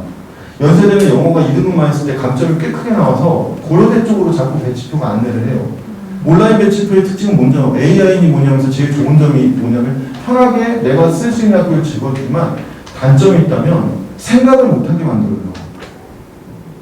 엄마들이 점수 받고 돌렸을 때 뺑뺑 돌리다가 애가 지원할 수 있는 학교 찾아주죠. 그럼 왜 영어 2등급인데 연세대는 하나도 안 나와? 그럼 영어 2등급은 연세대도 강점이 있기 때문에 그럼 고려대로 가라고. 근데 이런 배치표가 다 비슷한 로직을 갖고 있으면 고려대가 너무 몰리게 되는 거예요. 그럼 연세대를 지원을 못하게 되면 연세대 경쟁률이 실제보다 더 낮게 되는 거예요. 막상 뭐 이런 것도 생각을 하셔야 되는 거예요. 그래서 이 정도의 영어 비율이면 1등급의 저 인원이 수시에서 얼마 빠질지 2등급이 얼마 빠질지를 생각을 한번 하고 계셔야 돼요. 정시까지 가면. 내가 오신 분들한테 얘기해드리잖아요. 이런 거 안 해줘요. 절대 얘기. 막상 이거 지원을 실제 정시 지원을 많이 안 시켜보면 못 느껴요. 정말로. 저는 연고대에도 원서 쓰는 것 때문에 3, 4년 동안 계속 그 짓을 하니까 한 명이라도 더 붙이려고 계속 보거든요. 그러다 보니까 이제 나중에 결과 나왔을 때도 그래요. 아, 그냥 연세대 쓸 거. 이런 생각이 확 드는 애들이 좀 생기는 거예요. 왜냐하면 연세대 영어 2등급 때문에 못 쓰는 애들, 이과 애들 특히 그런 애들이 있거든요. 그 다음에 국어, 수학, 표준점수, 도수 증가. 왜냐면 이게 표준점수 최고점이 어머님들 자격부세 131대와 150점일 때는 그 안에 최상위권이 더 분화가 되는 게 150점일 거 아니에요. 이해되세요? 지금 이 얘기하는 거예요. 수학이 작년에 자연계 최고점이 137이었어요. 근데 올해 149, 148호죠. 그러면 149부터 쭈르륵 148, 147, 146 이렇게 중간에 없는 점수도 있겠지만 쭈르륵 떨어져요. 137일 때는 잘 기억하세요. 100점은 137이에요. 근데 수학에서 98을 맞는 애 거의 없어요. 이론적으로. 97이 있는데 걔가 135나 4로 떨어져요. 135. 그러니까 137, 135 그리고 96점이 많거든요. 걔가 134 거예요. 그러니까 사실상 싸움은 137 대 134로 구성돼요. 그런데 이거는 그렇지 않다는 거예요. 거기다 보셨지만 내가 아까 얘기했잖아요. 점수 조합이 74, 뭐 26이긴 하겠지만 하나 틀린 애도 있죠. 2점짜리 틀린 애, 3점짜리 틀린 애, 거기 4점짜리 틀린 애에서 작년보다 경우의 수가 더 많이 나오니까 표준점수도 더 생각보다 중간중간 극간들이 많아요. 이게 어려워요. 이 얘기가. 그러니까 작년에 137, 134끼리 싸움했어요. 최상위권은. 근데 올해는 그렇지 않고 149부터 웬만하면 다 등급대가 애들 점수 때마다 학생들이 있게 된다는 얘기예요. 걔네들끼리 점수를 싸우니까 수학이 너무 잘 본 애가 많아서 비슷하지 않아 그럴 때는 100분위는 그래요. 100분위는 90분이나 100이 너무 많을 거고 최상위권은 표점은 다를 거예요. 그래서 표준점수 학교는 수학에 아예 변별력이 없다에 대해서는 저는 아예 변별력이 없는 건 아니에요. 다만 말씀드렸지만 국어나 과학이 더 큰 변수가 될 거라고 생각을 하는 거죠. 왜냐면 수학을 다 맞으면 똑같아지거나 96을 맞아도 거의 똑같아지니까 대신 작년보다는 조금 더 점수값들이 더 많아질 거다. 이렇게 생각하시면 돼요. 그 다음에 늘어난 백분위 동점자, 표준점수와 다른 분포, 백분위 동점자는 좀 많아질 거예요. 근데 이게 죄송합니다만 계속 확통의 애들 얘기를 안 하는 게 확통은 동점자도 많아지지 않아요. 맞을 수가 없어요. 어차피 국어가 이렇게 변별력이 있게 나온 데라 사탐도 나름 변별력이 있었죠. 사문생유는 있죠. 거기다가 수학에 미안하지만 수학은 정말로 장난 아닐 거 아니에요. 점수대가 잘 봐서 뭉치는 경우가 거의 안 나타날 거 아니에요. 수학 같은 경우. 그러다 보니까 확률통계 사탐으로 인문기술 지원하는 학생들에게 백분위 동점자도 거의 없을 거고 다 제각기 재점수 받고 지원한다고 그러는데 이걸 재점수 받고 지원할 거고 아시겠어요? 표준점수도 지점수 받고 지원하니까 동점자나 뭐 어디에서 뭉친다 이런 생각 안 하셔도 돼요. 근데 자연계예요. 이렇게 해본다니까. 아시겠죠? 자, 이렇게 해서 제가 끝나고 질문 다 받아드릴게요. 제가 최대한 빨리 하고. 여전한 탐구 영향력. 인문은 생윤사문이 강세고요. 지리가 약세일 거다. 근데 나중에 변표에서 좀 이걸 만회해주길 바라야 돼요. 지리하신 분들은. 아시겠어요? 그 다음에 자연계는 최상위와 상위권을 가는 지표가 과학일 것이다. 이렇게 생각하시면 됩니다.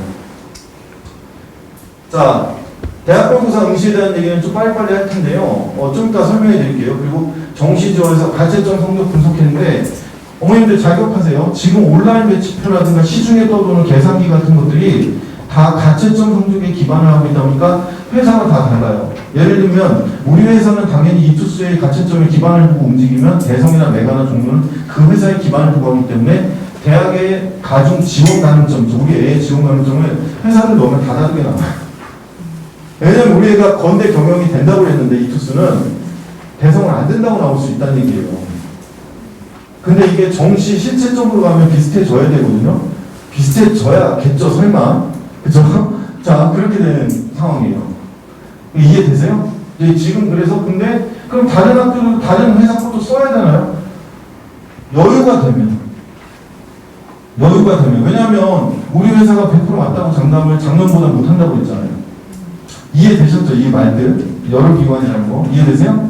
그 다음에 정시지원 가능성 파악, 종이배치표, 모지는 이투스 온라인 무료로 저희가 베풀기로 했습니다. 무료로 배포를 해요. 무료로. 그래서 이투스 모지를 MOJI를 쳐서 들어오면 거기 들어가서 성적 간단하게 넣고 돌려보면 지원 가능인데, 이것도 지금 현재 나온 게 100% 확실하다 장담 못하지만 당장 다급하게 대학교육사 응시해야 되나 말아야 되나, 또는 우리 애가 어디를 갈 수 있는지 정말 답답할 때는 아주 유용하게 쓰일 거예요. 왜냐면 진학이나 이런 데는 다 분명히 유료로 돌렸을 텐데 그 친구들이 무료로 푸는 거를 본 적은 없거든요.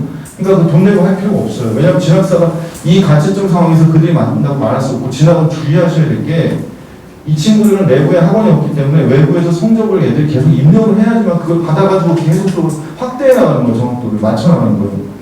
근데 가채점 상황에서는 정신이 없기 때문에 그걸 못하는 거예요. 걔네들이 강세인 건 정시 실체점 할 때 강세가 돼요. 그러니까 가채점으로 진학사 쓰는 건 저는 주의 한번 하셔야 된다고 생각해요. 왜냐면 다른 회사 거를 그냥 카피해가지고 만들 거예요. 처음에 기본적으로. 왜냐면 진학사 모의 지원을 할 때 돈을 주지 않는 이상 학생들이 수능 끝나자마자 그 시험 못 받는 분노의 감정을 놓고 진학사에 돈 벌려고 들어가서 그걸 원서를 넣는다. 이건 불가능하잖아요. 성적을 넣는다는. 근데 이투스 같은 경우나 대성이나 메가는 재수학원인데 성적이 취업이 다 되고 그것이 들어가서 돌아가니까. 그래서 저희가 사실 등급컷을 정확하게 맞춘다고 못하지만 저희나 대성이나 메가 정도를 보는 게 맞아요. 종로는 학생 수가 너무 적고요. 대생 수가. 그러니까 그런 것들도 한번 생각해 보셔야 됩니다. 이게 한글의 곡이에요. 그냥 제가 그냥 빨리빨리 설명해 드릴게요. 국어 같은 경우요, 사실은 2021학년도가 88이었어요, 그렇죠? 그 다음에 해당 표점 131. 비슷하죠, 지금? 그죠? 근데 저기 88인데 82, 84, 82, 84. 해겔이 너무 했어요, 해겔.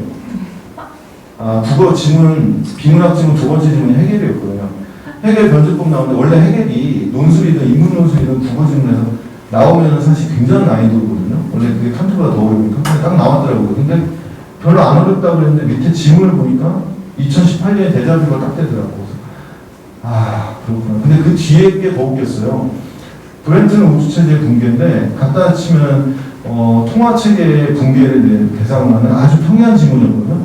근데 학생들이 통화체계, 전세계 통화체계 붕괴에 대한 그 짧은 지문을 읽고 밑에 지문을 빨리 돌려서 안 돼요. 특히 자연계 학생들은 해겔의 변증법 철학과 경제 지문의 양 펀치를 다 맞았을 거라고요. 근데 앞쪽을 넘겨서 뒤에 바로 엄매라든가 화작을 풀었어야 되는데 엄매 앞쪽에 문법 문제 두 개가 쉽지 않았거든요. 초반부터 하는. 그러니까 얘네 같은 경우는 뭐야? 앞에도 뒤에도 이거 이런 거 있잖아요. 그리고 나서 끝나고 화장실 가서 그랬겠지. 야, 집에 가야 되냐? 뭐 이런 얘기 나왔을 거라고요. 그런 상황이겠죠. 그러니까 이 점수가, 근데 사실 이게 더 내려갈 수 있다는 주장을 펼치는데, 학생들이 그걸 정말로 좀 아쉽게 하네요, 공부를. 근데 그렇게 어려운 시험이었는지는 모르겠어요. 지문 길이가 2018년에 비해서 확 준 건 맞아요. 지금이. 지문 길이 확 줄었어요. 왜냐면 2018년에 그 욕먹고 평가원장이 사과한 다음에 지문이 12,000자인가를 10,000자로 줄였어요. 길이, 글자 수를 2,000자인가 뺐어요. 20% 정도를. 그리고 나서 올해는 작년보다 지문이 더 줄었어요. 그 애들은 지문의 길이에 익숙할 텐데 그 문제의 심도라고 하나요? 지문의 깊이?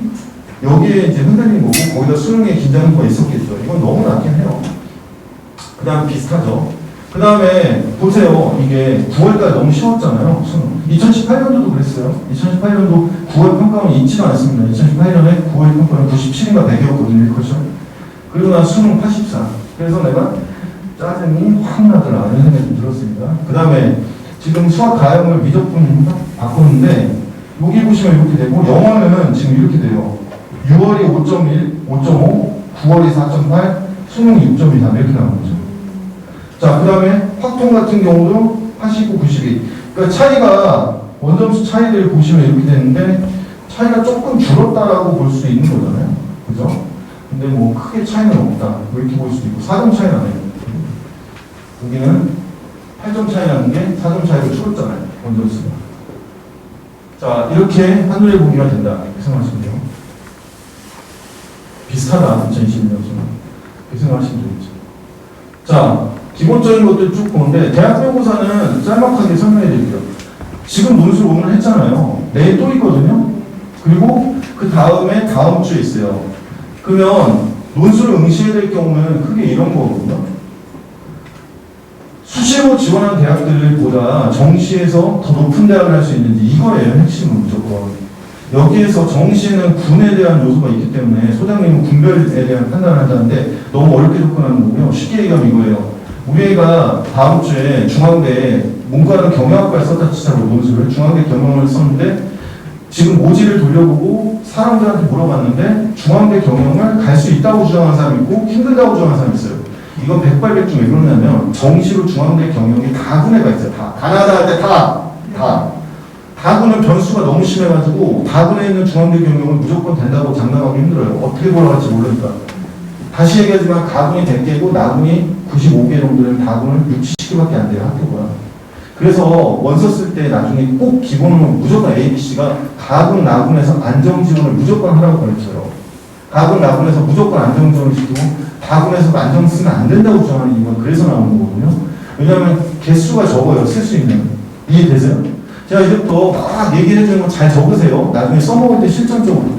원서를 직접적으로 많이 써보지 않은 사람 절대 몰라요. 뭐 진학사, 뭐 임성호 대표든 뭐 메가든 종로든 뭐 심지어 김영희 소장이든 원서를 최근에 지원을 해보지 않았던 사람들이기 때문에 수치만 하나 이론 갖고 하는데 저는 많이 떨어뜨려 봤잖아요.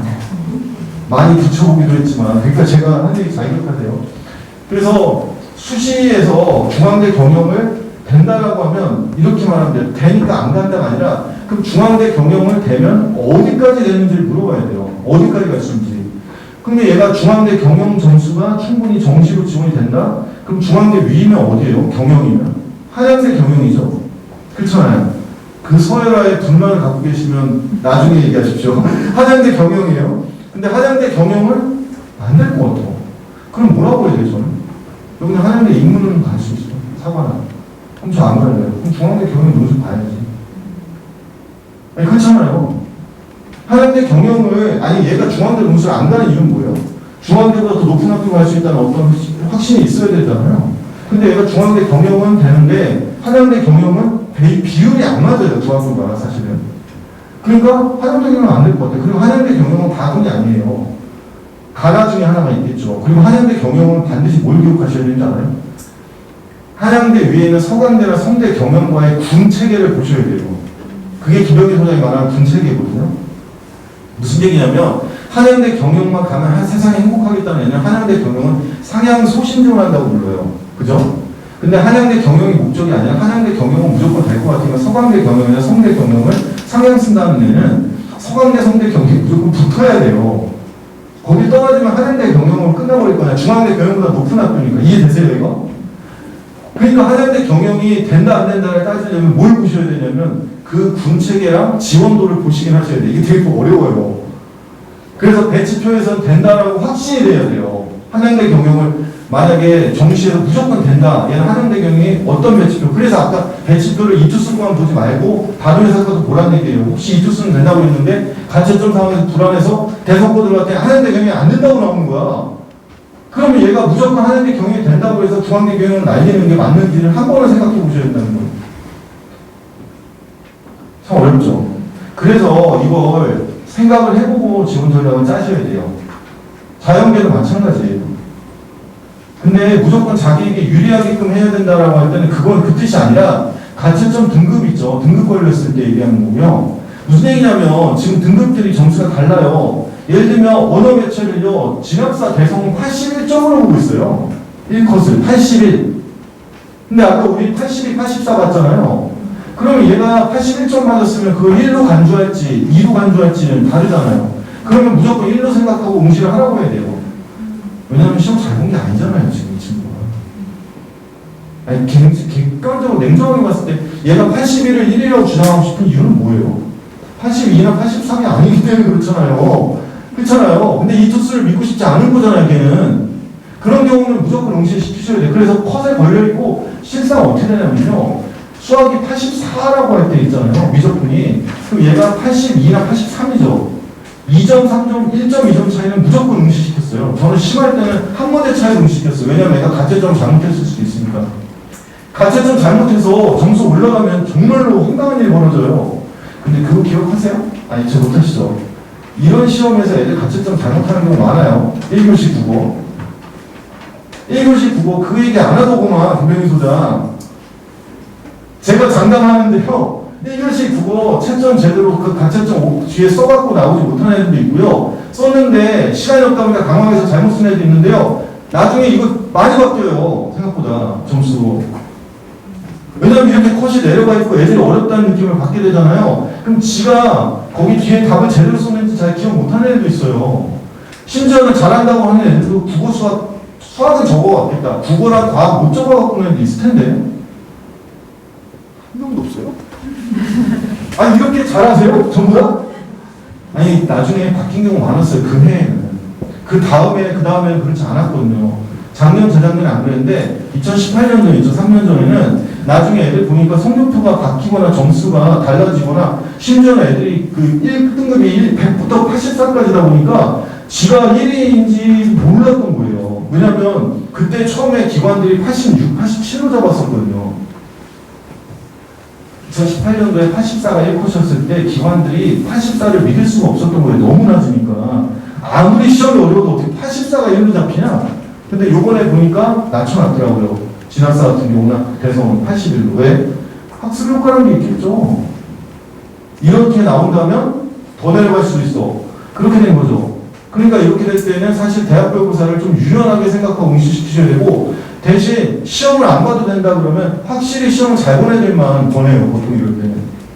왜냐면 점수가 애매한 애들은 이렇게, 그리고 특히나 작년에 비해서 올해 수능 체계가 이렇게 불안할 때는 말씀드렸잖아요. 등급들이 왔다 갔다 해요. 나중에 성적표 나오면 몰라? 기관들 다 틀릴 수 있어요. 국어, 수학 1, 2등급 다 틀릴 수도 있어요.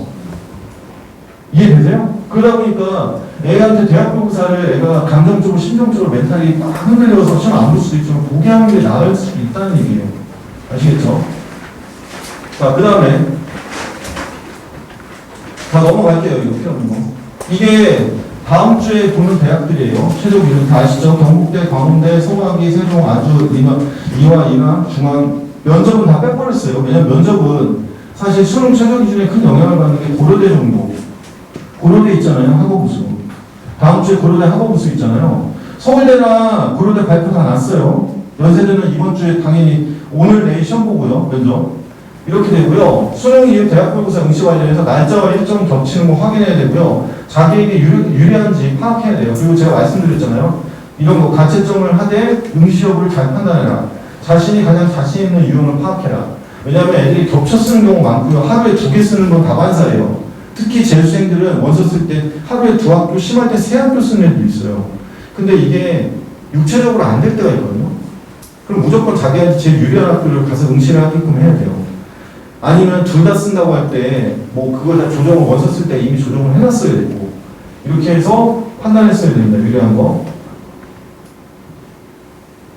그 다음에 이제부터 제가 좀 재밌는 웃기지 슬픈 얘기인데 이게 지금 보면 얘 성적 보세요. 어머님들 인문계 어머님 잘 기억하세요. 이거 131이죠. 네, 너무 진지하게 얘기하면 무섭다니까. 잘 보십시오. 자, 1, 3, 1 이렇게 되죠. 그 다음에 얘 2, 2. 문제는 얘예요. 작년에는 아랍어를 대체를 해준다고 했어요. 얘보다 이 둘 중에 백분위가 안 나온 게 어떤 거예요? 생률하고 상유 중에? 답변을 해주셔도 됩니다. 제가 뭐라고 안 할게요. 생윤이죠. 생윤인데 얘를 생윤을 대체를 한다고요. 왜냐면 백분위가 97이니까. 이건 제2외국어 대체인데 올해는 다 없어졌어요. 여기. 그럼 얘가 어떻게 되냐면요. 누적이라는 게 나와요. 이 상위 누적이 뭐야? 이러는데 이게 이렇게 생각하시면 돼요. 종로나 대성이나 진학사나 설명회를 들으면요. 표준 원점수로 어느 대학 간다. 몇 점이 어느 대학, 백분위 몇 점 어느 대학, 표준 점수 몇 점 어느 대학이라고 하는데 우리 회사는 계속적으로 상위 누적이라는 말 써요. 지금 시중에서 고속성장 계산기라는 게 있어요. 들어보신 적 있어요? 고속성장 계산기? 저 우리끼리 있으니까 오픈하자고요. 뭐 제가 체육관 같은 데서 하면 절대 얘기 안 하죠. 고속성장 계산기가 이 상위 누적에 기반을 두고 입결을 정리해서 만든 거예요. 근데 그 친구가 이제 어디서 입결을 가져다 만들겠죠. 여기저기 해서 조합을 해서. 근데요, 우리 회사도 그 얘기하는데 상위 누적이라는 건 이 친구의 전국 석차를 얘기한다 이렇게 생각하세요. 쉽게. 전국 석차를 100분위로 표시한 거예요. 이해되셨죠? 얘가 지금 5.05예요.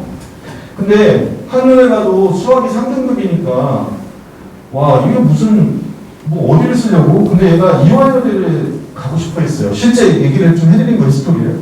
근데 이화여대가 국어가 30%고 수학이 20%, 영어가 20%, 탐구가 25%예요. 반영이. 그래서 얘가 이화여대를 쓰려고 했는데 수학 3 때문에 성적이 안 되게 나왔어요. 그리고 5% 정도 되는 애를 가지고는 안 되는 거예요. 얘가 제2외국어 대체도 5%고 대체 안 하면 5.95니까 사실 5.95면 숭실대 가야 될 성적이에요. 이게 동국대 낮은 거나. 근데 얘가 논술을 그럼 응시해야 되죠. 어떻게 해야 돼요? 지금 얘가 지원한 게 작년에 이렇게 했어요. 성대 응시. 최근에 다 맞췄어요. 친구가. 성대, 경희대, 숙명여대, 이화여대, 외대, 아주대. 아주대는 응시하지 말라고 했겠죠. 담임선생님이. 그죠? 아니 동국대 갈 수 있으면 아주대 가지 말아야 될 거 아니에요. 문과니까 이거 알고 외대는 응시하거나 말거나 네가 판단해라. 왜냐면 정시라는 게 변수가 있다고 해서. 일반 컨설팅하는 친구들이나 고등학교 선생님들보다 재수학원은 굉장히 공격적으로 상담을 하면서 동시에 원서를 많이 써본 사람들이기 때문에 자신있게 얘기를 해요. 저도 그렇지만. 근데 학교나 일단 이 컨설팅 업체들 제가 아는 분, 뭐 이런 분들 빼면은 굉장히 보수적으로 해요. 그래서 수시는 웬만하면 다 보라고 그래요. 왜냐면 정시에서 확신하지 못하기 때문에 가채점 받고. 근데 응시하거나 미응시해요. 그 다음에 이화여대 응시해야 되겠죠. 5%니까. 그 다음에 숙명여대는 안 가고 싶으면 응시하지 마. 얘도 응시하거나 말거나. 왜냐면 제2외국어 대체라니까. 근데 사실은 얘도 응시시켜야 되고 얘도 응시시켜야 되는 게 이론상으로 맞아요. 근데 논술 다 떨어졌어요. 결론적으로. 근데 정시에서 2대 붙었어요. 추가하고요. 근데 수학 3등급에 잘 주의하셔야 돼요. 이화여대가 실제 배치표는 3%로 잡혀 있어요. 서열. 그래서 종이 배치표도 되게 웃게 잡혀 있어요. 중앙대랑 같은 선에 있으니까요. 근데 작년에 추가 합격이 엄청 놀았던 거예요. 물론 이걸 노리고 쓰는 건 아니에요. 정시라는 게 이런 변수도 있다는 거 정도. 이건 절대 생각하시면 안 돼요, 지금은. 다만, 올해는 인문계열은 제가 장담하는데 이만큼보다 더 혼란스러울 거예요. 왜냐면 애들이 지금 제가 볼 때, 우리 회사는 확률 통계가 1등급 전체 인원 중에 20%가 넘는다고 얘기했죠. 근데 저 항의전화 저번 받았어요. 아니면 뭐 이의제기. 다른 회사 사람한테, 아는 사람한테, 컨설팅한테 20%안 넘을 텐데. 현장에서 확통하는 애들 성적 조사 다 한 거야? 못하지, 뭐 어떻게 다 해. 해당 고등학교, 근데 고등학교는 확실히 적을 거예요. 쉽게 할게요, 어머니들. 100점부터 88점 사이가, 100점부터 88점 사이 확통 애들이, 전체 1등급이 있을 거 아니에요. 우리가 지금 45만 명 응시했어요, 수학. 45만 명에서 4%로 간주했을 때 4% 인원 중에 20% 이상이 확률 통계가 될 거냐, 안 되냐예요. 근데 다른 회사 사람들은 안 된다고 주장하고 우리는 넘는다고 주장하는데 왜냐면 우리는 이 투수에 가채점한 애들의 성적만 뽑아가지고 얘기하는 거예요. 근데 여기에 재학생들이 들어가면 당연히 요동치겠죠. 이해되세요? 그런 상태예요. 그러면 수학 1, 2등급을 잘 모르잖아요, 우리가. 그런 상태에서 국어가 별별이 있었죠, 분명히. 82든 83이든 언매든 화작이든 그리고 사탐도 아주 쉬운 건 아니잖아요. 세계사랑 지리 빼면. 영어도 6, 7%면 변별력 있는 시험이잖아요. 그런데 수학에서 작년 수학 나형에 비해서 너무 많은 성적대에 차이가 날 거예요. 그죠? 거기다 수시로 붙는 애도 있을 거 아니에요. 빼고 나면은 문과 같은 경우는 정시 인원이 늘어났어요. 좀 더 제가 짧게 설명을 드리겠지만. 그러면 이런 경우는 어떻게 하냐면 많이 어려운 시험이나 많이 쉬운 시험 같은 경우는 끝까지 가서 허점을 노리려고 주장해요. 옛날에 입시 저 할 때도 그렇고 선배들도 그랬고 저도 그랬고. 근데 이거는 다만 뭘 감안할 때냐면 확실히 붙을 때를 하나 정하고 이 학교는 가는데 그 이상으로 지른다라고 할 때 또는 재수를 각오한다고 할 때 쓰는 방법이지만 이로 인해서 효과를 봤던 경우가 제법 많았긴 했어요. 근데 올해의 느낌은 그때보다 더 심한 변폭이 더 클 것 같아요. 제 생각은. 그래서 제가 아까 영어 얘기를 했던 거예요. 누적 백분위는 전국의 모든 학교를 서열화해서 수치화해가지고 만든 거예요. 그래서 실질적인 정시 지원에서 가장 중요한 점은 대학별 환산 점수 그리고 누적 백분위인데 누적 백분위는 전국 석차를 표시한 거다 이렇게 생각하면 돼요. 이게 원래요 저희 회사는 당연하고요 지락이라든가 다른 업체들 중에도 입시 결과를 전부 다 이렇게 서열화 시켜놨는데 문제는 이게 올해 쓰지를 못하게 됐어요. 왜 많이 못 쓰게 되냐면 일단 수학 때문에 다 틀어져 버렸거든요. 이거를. 그래서 이거를 그대로 갖다 쓸 수가 없고 새롭게 고민을 해봐야 되는 상황이에요. 자, 이건 일단 넘어갑니다. 그래서 대학 어디가라는 사이트 있죠. 대학 어디가에 가면 이런 거 나오잖아요. 대학 어디가에 나오고 나중에 이 시중에 인터넷상에 떠도는 자료들 중에 전년도의 입시 결과를 정리해 놓은 게 있고 우리가 나중에 학원 회사에서 책자를 만들 거예요. 책자를 만들 때에도 이렇게 이런 식으로 만들어 놓을 텐데 여기에 보면 요 점수 있죠. 1010점 만점에 1110점에 여기 요 점수 있죠. 요 점수. 이게 대학교 환산 점수예요. 이거는 표준 점수는 아니고 백분 점수가 아니에요. 대학에서는 애가 원점수를 넣잖아요. 국어, 수학, 영어, 탐구를. 그러면 지가 점수를 돌려가지고 이렇게 만드는 거예요. 이 만점으로. 그리고 얘 점수가 이렇게 나오는 거고 이게 정부에다가 교육부에 학교가 제공한 70% 모든 학생들 1등부터 꼴등 문 닫고 들어가는 추합된 학생들 다 합쳐서 학생들 1등부터 100등 중에 70등 정도 된 성적의 환산 점수. 자, 좀 더 천천히 설명하면 대학에서는 이거를 공개를 한 거예요. 대학 어디가라는 사이트에. 그 사이트에 성균관대를 치고 들어가서 찾아야 돼요. 딱 찾다 보면 한 20분만 고생하세요. 찾으면 나와요. 거기에 최종 등록자 대학별 환산 점수인데 이게 뭔 뜻이야? 우리는 표준 점수 몇 점, 백분위 몇 점이라 지금 기관들은 설명을 해요. 근데 이 투수는 절대 그러고 싶진 않아요. 우리는 상위 누적이라는 개념과 대학별 환산 점수라는 개념을 설명하는데 이 점수를 대학에서 공개하는데 대학은 학생의 성적표를 넣으면 그 점수를 1110점으로 만점으로 만점 중에 몇 점으로 환산을 바꿔서 돌려요. 그래서 이 점수로 서열화했고 이게 70% 컷이고 여기에 충원율이라는 것은 전체 모집 인원에서 이만큼 돌았으니까 223% 충원됐다. 이런 얘기를 하는 거예요. 이해되세요? 그럼 여기에 빠져있는 게 하나 있는데 백분위가 빠져있어요. 백분위가. 근데 백분위는 지금 좀 더 설명을 해야 될 텐데 이 백분위가 70%의 평균점들이 나오는데 이게 사실 대학에서 제대로 올린 건지 의문이 나고 제대로 올렸다 할지라도 올해는 작년하고 다르게 써야 되고 다른 해석이 필요해서 이거를 그대로 쓰진 않는 거예요. 어쨌든 이 환산 점수를 전국 석차로 만들어 놓은 게 상위 누백이다. 그래서 우리는 이 투수는 그렇게 해서 입결을 정리합니다. 여기 써 있는 대로. 자, 넘어갑니다. 제가 말씀드렸죠. 표점의 전국 석차 누적 밀도가 작년보다 더 후하게 결정될 때 무슨 뜻이냐면요. 상위권이 촘촘하진 않아요. 작년에 비해서. 그리고 학생 수도 줄었어요. 지금 인문계 확률 통계에 사탐을 본 학생들 또는 사탐 본 학생들이 작년에 비해서 최소 4, 5만 명은 줄은 걸로 보이거든요. 그런 상태에서 수학의 백분위가 좋을 리는 없어요. 1등급에서 20%가 되든 15%가 되든 이런 상태면 작년에 비해 수학 나열기능만 봤을 때보다 점수대가 당연히 밀도가 다르게 나타날 거고 작년에 예를 들면 이렇게 생각해 보세요. 작년에 국어 90백분위, 수학 90백분위, 탐구 90백분위만 270이죠. 맞죠? 이게 단순학으로 270일 때 작년에 전국 석차 7.4%가 있을 거예요. 7.4%. 그럼 올해 수학 90을 똑같이 적용하면 확 올라가니까 수학 90은 올해식으로 확률 통계 애들끼리만 줄 세우면 아니 공통시험을 봤는데 확률 통계 애들로만 빼서 줄을 세우면 77 정도가 된다. 이게 회사의 예측이에요. 무슨 얘기냐면 내가 시험을 봤어요. 작년에 나연끼리 봤을 때 90을 맞은 애가 올해는 같이 보니까 내려갈 거 아니에요. 그 내려가서 77 정도가 되면 90하고 비슷해질 거라는 거예요. 작년 90하고. 그럼 얘가 257이 되거든요. 270이 아니라 77이니까 맞죠? 이 257이 6%에서 6.4% 안에 갔다는 거예요. 회사는. 아니 종류는 20점씩 까내렸대요. 그냥 다 계산해서. 무슨 얘기냐면 작년 280은 올해 260이랑 같다. 하고요. 왜요? 문과는 그렇게 해야 된다. 수학에서 100분위가 너무 안 나올 테니.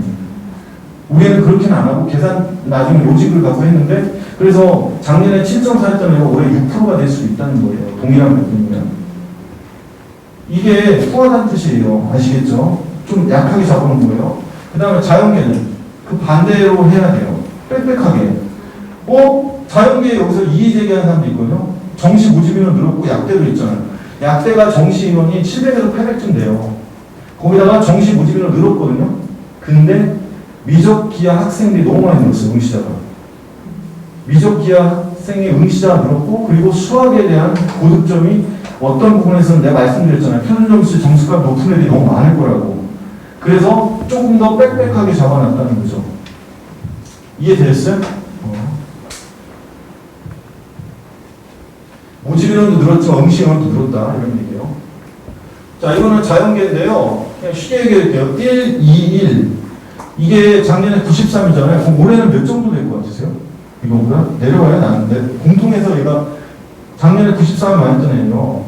그러면 올해 같은 경우 똑같은 93을 생각하면 작년식에 93이 되면 86이나 85 정도가 되면 돼요.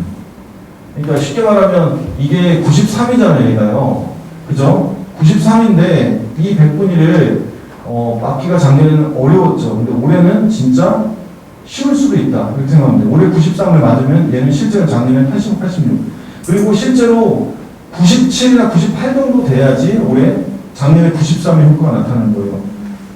아, 제가 그 얘기 안 했죠. 올해 작년에 1컷이 92였거든요. 수학 가형이. 92였어요. 그럼 4%가 92였다는 얘기예요. 그러면 4%가 92면 올해도 그냥 그렇게 생각하세요. 작년으로 치면은 올해 92점 맞았어요. 작년에 1등급 끝이라고. 올해 92점이. 그럼 올해 96점이면? 올해 96점은 작년에 치면 97이나 9800분이에요. 그리고 올해 100점 맞았으면 작년에 99나 이 정도 되는 거죠. 그러니까 그런 식으로 생각하면 돼요. 그래서 84가 1등급이 아니라 92가 1등급이라고 생각하면 우리 애가 시험을 너무 잘 봐서 기고만 점이 있거나 수학을 굉장히 높게 봐서 그로 인해서 좋은 건 수시까지만 그렇게 생각하시고 정시에서는 생각을 되게 신중하게 하셔야 돼요. 원서 쓸 때.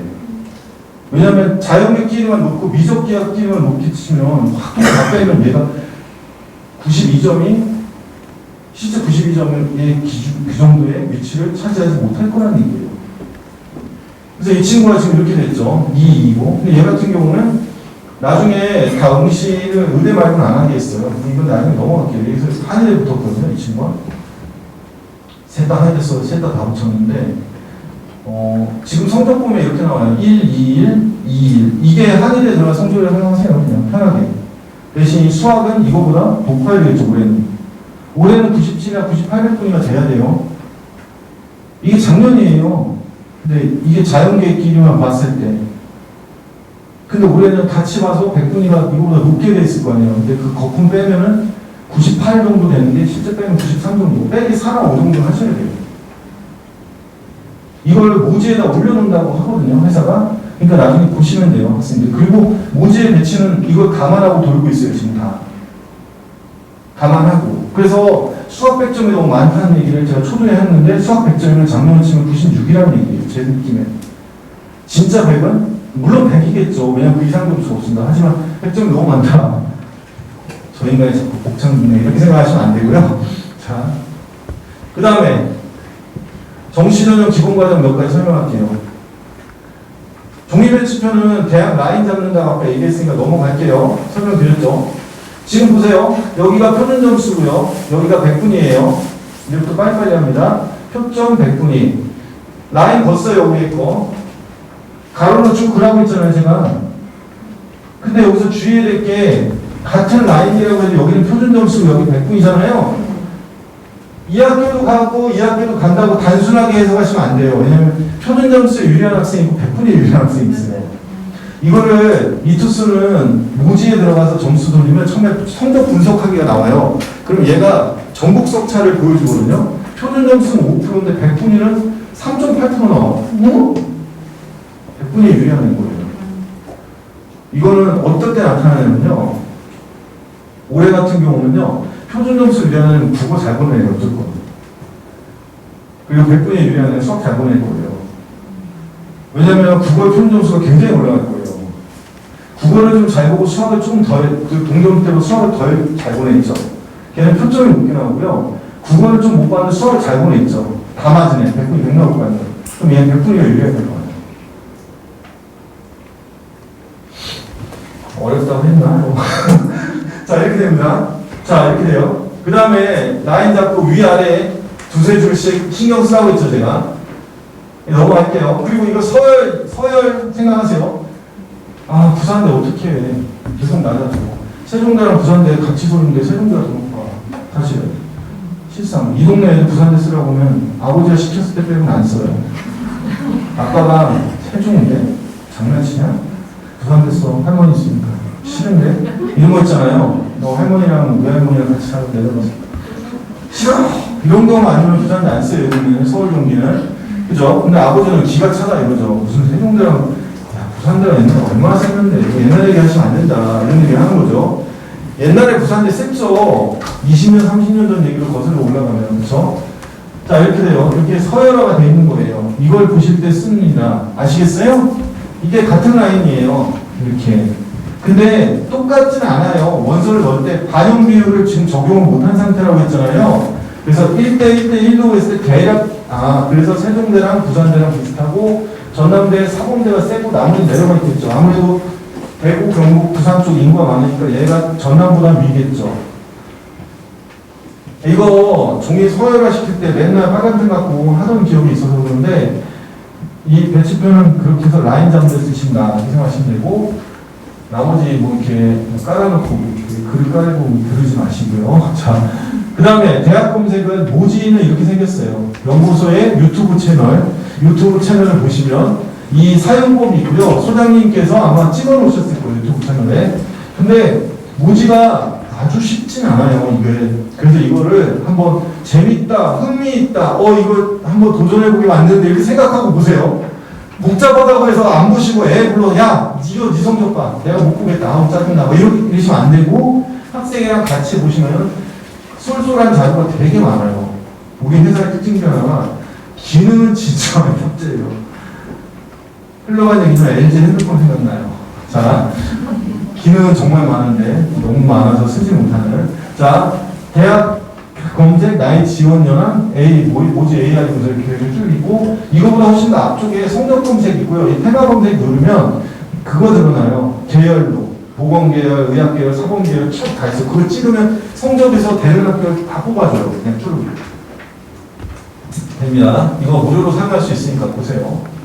그 다음에 이거는 실체점 설명할 때 제가 설명을 드릴게요. 이건 너무 어려운 얘기라서 이게 하나만 얘기해 드릴게요. 저 아까 종이배치표에도 이건 나오거든요.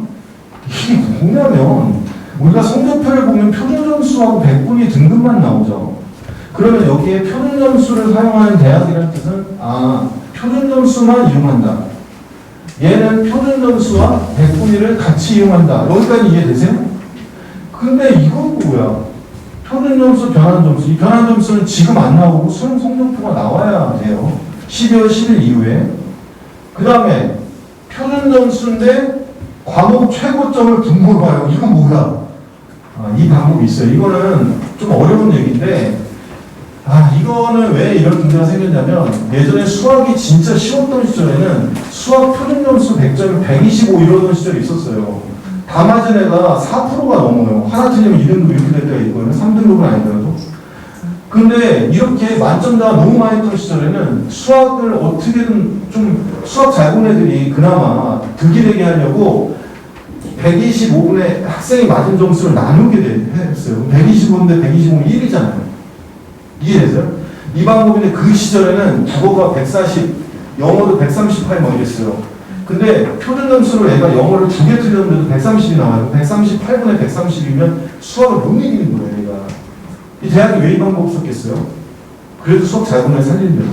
근데 이 방법을 계속 고수하는 학교들이 지금도 꽤 많아요. 이대도 그렇죠, 시립대도 그렇죠. 되게 많아요. 이거 쓰는 학교들. 최고점 변환. 근데 이 최고점 변환도 계산기가 알아서 다 해놨다. 이렇게 생각하시면 돼요. 아시겠죠? 배치표가. 그 다음에 이제부터 좀 중요한 얘기 몇 번 해드릴게요.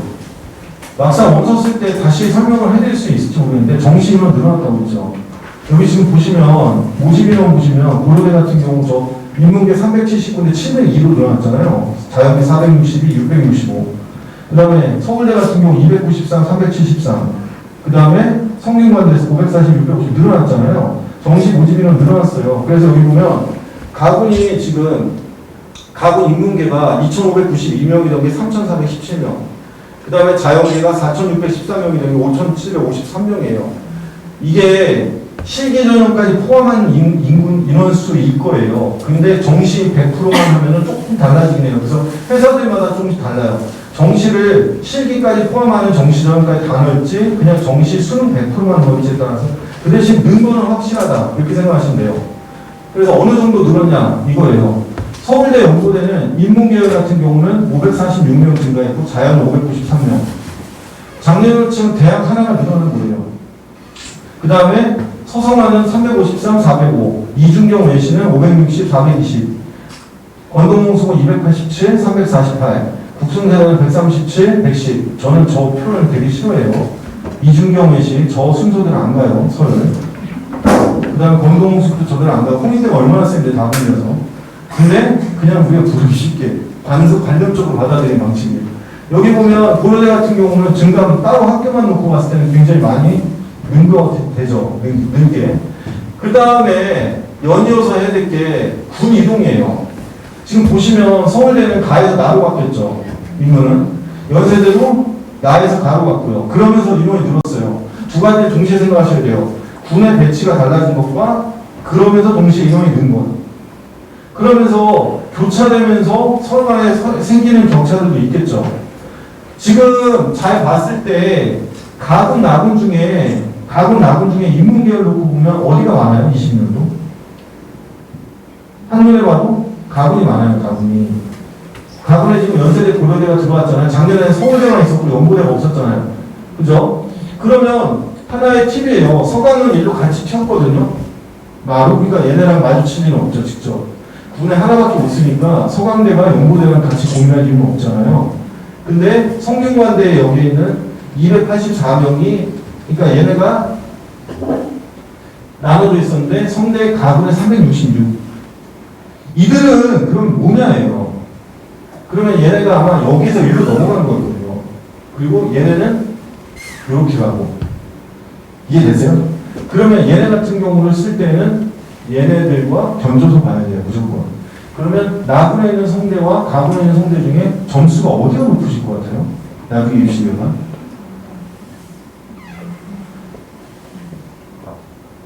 군당 하나씩 쓰는 거잖아요. 그럼 가군에 쓰는 애들 연고대가 무조건 낮은 애들일 것 같죠? 관념적으로 생각할 때 연고대가 높은 성대는 있을 리 없으니까 별로. 그쵸? 근데 얘네도 연고대보다 낮긴 낮잖아요. 그쵸? 그러면 여기서 성균관대를 쓰고 연고대를 하나 쓰는 애도 있겠죠. 그쵸? 그럼 얘네는 같은 점수대예요. 얘네는 연고대보다 무조건 낮은 점수대예요. 그럼 여기서 그럼 얘로 다 가잖아. 다 못 가요. 떨어지는 애도 있어요. 그리고 왜요? 나군의 성대가 가군 성대가 높다. 이렇게 해석을 하시는 거예요. 자, 그 다음에 그래서 여기 이 교차는 뭘 뜻하는 거냐면 간군, 나군끼리 서로 바꿨거든요. 서울대, 연대, 고대, 성대, 서강대, 한양대는요. 간하군을 다 바꿨어요. 원래 가군의 인원이 많아졌잖아요. 859에서 2132로 나군은 줄었잖아요. 근데 이거는 이 대학을 모두 다 합쳤을 때 준 거지만 서연고, 성서한만 놓고 보면 가였다가 나로 온 애들을 놓고 보면 작년보다 165명 늘어난 건데 이화여대는 원래 가였는데 서울대 따라서 나로 넘어왔어요. 예를 들면 넘어왔어요. 그럼 넘어왔으면 이화여대가 어쨌든 한양이나 성균에 비해서 되게 힘든 건 사실이거든요. 그럼 이화여대는 이 대학이 이렇게 늘어났으니까 이 밑에 선다고 쳤을 때 좋은 건 아니네요. 물론 여기에서 하는 것보다는 덜 나쁘겠지만 이게 이 격차가 서연고 성서 한해 이동에 대해서 생기는 거예요. 여기에서 이동하면서 수치 세보면요 이렇게 돼요. 그러니까 나그네서 이뤄야 되는 가군보다는 덜 불리해지면 어쨌든 작년보다도 치면 서로 완전히 인원이 하나도 늘지 않은 상태 교체한 것보다는 165명 늘었으니까 이뤄야 될 자연계는 올해 그렇게 유리하진 않을 거라는 얘기예요. 작년보다 더 떨어질 수 있다. 이렇게 해석을 하는 거예요. 원서 쓸 때 되면 나중에. 자, 그 다음에 이거는 그렇고 지금 결시율을 놓고 보기 전에 제가 이거 하나 설명해 드릴게요. 작년에 지금 수학 가형이 지원자가 47만 명이었고요. 가형이 15만 5천, 나형이 이렇게 됐어요. 비율상 33, 67이었거든요. 근데 지금 보세요. 얘네 둘이 합쳐가지고 47%고 얘가 53%거든요. 그러면 문제가 뭐냐면 작년에 31만 2천 명, 제가 이제 수치를 안 써왔으면서 말씀드릴게요. 31만 2천 명이던 수학 나형 응시 인원이, 지원 인원이 25만 7천을 준 거예요. 6만 명 정도. 6만 명 줄었어요, 6만 명. 근데 이 6만 명 중에는 사탐을 하면서도 미적 기하를 응시한 1만 명 정도가 있기 때문에 실제로 5만 명 정도가 사탐 인원이라고 줄었다고 보셔야 돼요. 5만 명 정도가. 그러니까 5만 명 정도의 사탐 인원이 준 것이 확실히 눈에 띄어야 되고, 그리고 자연계는 어쨌든 인원이 늘어났거든요. 자, 그러면 여기서 이제 보시면 될 게 뭐냐면 그걸 잘 기억하셔야 돼요. 사탐 건수는 어쨌든 큰 차이 없어 보이지만 줄긴 줄었고 과탐은 늘었어요. 2만 명 이상 는 걸로 보이거든요. 그래서 자연계의 응시 인원이 늘었다는 얘기를 한 거고, 결시자는 예상은 10.8% 정도. 10.8%. 그래서 응시자가 작년에 비해서 2만 6천 명 정도 늘어났다. 이렇게 생각하시면 돼요. 아시겠어요? 그러면 이 2만 6천 정도가 거의 다 과탐 인원이 늘었다고 보시면 돼요. 그래서 자연계의 응시 인원이 좀 늘어났고, 그들이 어떻게 영향을 줄지는 좀 따져봐야 된다. 이것이 전부 다 배치에 영향을 받고, 그리고 원서 쓸 때 조금씩 영향을 더 받게 되겠죠. 제2외국어 대체는 제가 말씀드렸잖아요. 이거 말씀드릴게요. 그냥 이것만 설명할게요. 이거 시간이 없으니까. 대체가 다 폐지됐거든요. 그러면요, 작년에 누가 와서 우리 애한테, 인문계 성적인 우리 애한테 보고, 야, 너 이렇게 해서, 이 정도면 어디 돼? 국수형, 사탐, 원투 등급만 보고, 그렇게 말하면 안 되고요. 작년에 붙었던 자제분이 제2외국어 대체를 통해서 붙었을 수도 있고, 근데 그게 안 되거든요. 이거를 연세대와 고려대 예를 들어 쉽게 들을게요. 연세대는 제2외국어 대체를 했어요. 고려대는 안 했고요. 그러면 제2외국어를 재수학원에서 거의 다 시키거든요. 그러니까 애들이 영어만 1등급을 받았었는데 작년에 영어가 12%가 넘었잖아요. 1등급자가. 그러니까 연세대 쪽으로 다 기울었어요. 그래서 애들이 연세대를 막 쓰려고 있어요. 정시론도 연세대가 많았고. 근데 올해는 완전 다르게 생각을 해보자고요. 첫 번째는 연세대도 제2외국어 대체가 안 되고 고려대도 안 되는데, 원래 고려대 안 됐죠. 그다음 두 번째는 인원이 연세대가 훨씬 많았는데 올해 고려대가 확 늘었어요. 정시는. 그리고 영어 감점은 고려대가 영향력이 혹시 적어요. 연세대보다. 그러면 고려대 쪽으로 쏠려요. 애들이. 거기다 결정적인 문제가 생겼어요. 원서 접수 날짜를 연세대와 고려대가 이틀 당겼어요. 정시 원서 접수를. 12월 30일부터 접수인데 고려대가 3일날 마감인데 연세대가 1일날 저녁 5시 마감을 해버렸어요. 1월 1일. 그러니까 이틀만 고민하고 써버리라는 거예요. 연세대가. 다시 연수가 몇 개 있어요. 작년에 연세대는 제2외국어 대체했고요. 그래서 문과 인문계열 애들 중에 제2외국어 학생 중에 연세대 정시를 쓴 애들이 많았고요. 근데 고려대는 대체 안 해줬어요. 거기다가 영어의 감점도 고려대는 되게 작았고, 그래서 영어를 3등급 맞은 애들 붙었거든요. 작년에. 근데 올해는 조금 힘들어졌지만 어쨌든 2등급만 맞아도 고려대 쓰는데 지장이 없어요. 근데 연세대는 상위권이기 때문에 자연계는 인문계는 영어를 2등급 맞으면 감점이 제법 되게 나와요.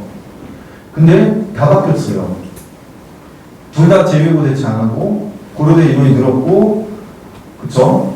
그 다음에 고려대 같은 경우 영어 감점이 어쨌든 축소가 되긴 했지만 연세대보다 작고, 거기다가 연세대가 이틀 전에 마감된다.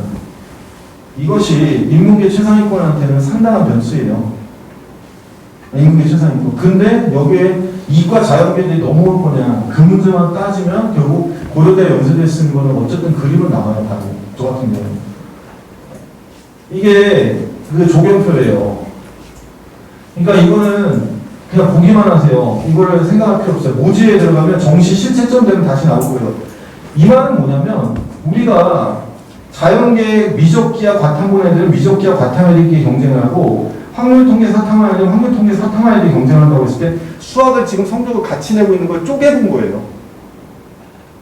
이해되셨어요? 쪼개본 거예요. 쪼갰을 때 보세요.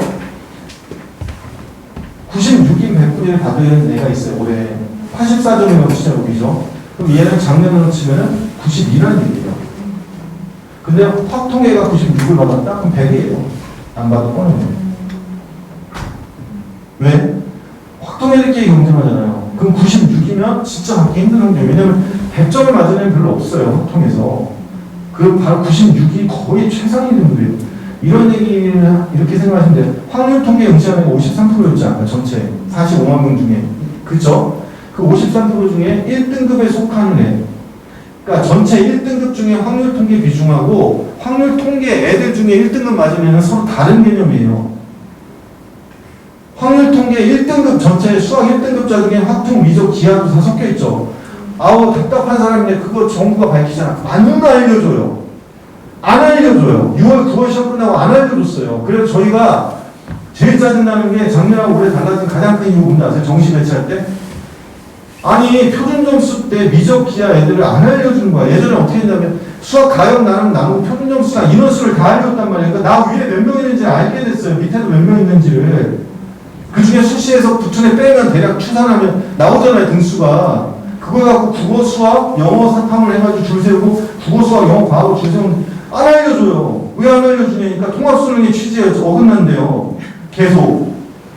그럼 정시 지원은 충분하다는 거예요. 학교 선생님들 역량으로. 사교육이 이걸 부풀리고 있다. 위험을 조장하고 있다. 평가원장이 한 얘기예요. 이게. 계속. 근데 제일 문제가 뭐냐면 입시학원은 어떻게든 하거든요. 독학재수하면 지방에서 독학재수하면 어떻게 해요? 학교 선생님들 신경 써줘요? 학교 선생님들 뭘로 알아요? 그들도 역시 다 모를 텐데 몇 명인지. 그럼 정부에서 뭔가 만들어주길 안 만들어줄 텐데. 그럼 엑셀 갖고 하거나 심지어 종이 배치 펴고 자아 갖고 즐거워가지고 써요. 그래서 죄송한 얘기지만 그렇게 돼요. 평가원장이 책임 안 지시잖아요. 그 문제. 그럼 뭐라고 할 거예요? 그 정도에 가는 게 너의 천운이다. 뭐 이렇게 얘기할까요? 아, 죄송합니다. 촬영하고 있는 건 깜빡이네요. 자, 그렇습니다. 이렇게 돼요. 자, 빨리 이건 팀장님 X 쳐주십시오. 촬영 중입니다. 함부로 하지 마십시오, 말씀. 자, 88, 77, 97. 이해되셨죠, 이거? 그래서 학생들 중에 이번 수학 못 보고 하늘이 무너진 줄 알았다 확률 통계. 그러지 마시고 냉정하게 생각을 하셔야 됩니다. 자, 이게 똑같은 표인데 이렇게 나온 거예요. 지금 보면 조금 확대해 봤잖아요. 이렇게. 어디가 자료를 아까 성균관대는 100분이 지웠잖아요. 제 경희대 100분이 낸 거예요. 잘 기억하세요. 여기 100분이 96은 수학 나영 100분 있고 아니에요. 하스피탈리티는 옛날 호텔 경영이에요. 경희대 호경. 이거 여기 컨벤션 경영 합쳐가지고 이렇게 이름 바꾼 거거든요. 96이거든요. 경희대 무슨 호경이 96인데 여기에 수학 가중이 있어요. 경희대가 국어보다 수학 반영비가 커요. 문과인데도. 그러니까 수학을 잘 본 애들은 국어가 낮은데 여기 지원한 거예요. 그러니까 아동가족은 반대잖아요. 왜? 얘는 국어가 커요. 국어가 30, 얘는 수학이 30이에요. 이해되세요? 이렇게? 그러면 이게 올해 그대로 갈까요? 아니, 죄송합니다. 96을 받은 애면요 100이에요. 100분이가 문과에서. 그럼 작년에 나영으로 쳤을 때 100분이 100인 애가 경희대 호텔 경영을 쓸 수는 있지만 거의 안 쓰잖아요. 그러니까 작년 결과 봐도 소용이 없는 거예요. 이게. 자연계는요 88? 우리 애가 올해 88이야. 여기 지원할 수 있어? 안 되는데. 88이면 어디야? 여기 있네. 73이네 작년 치면. 작년 치면 4등급이네요.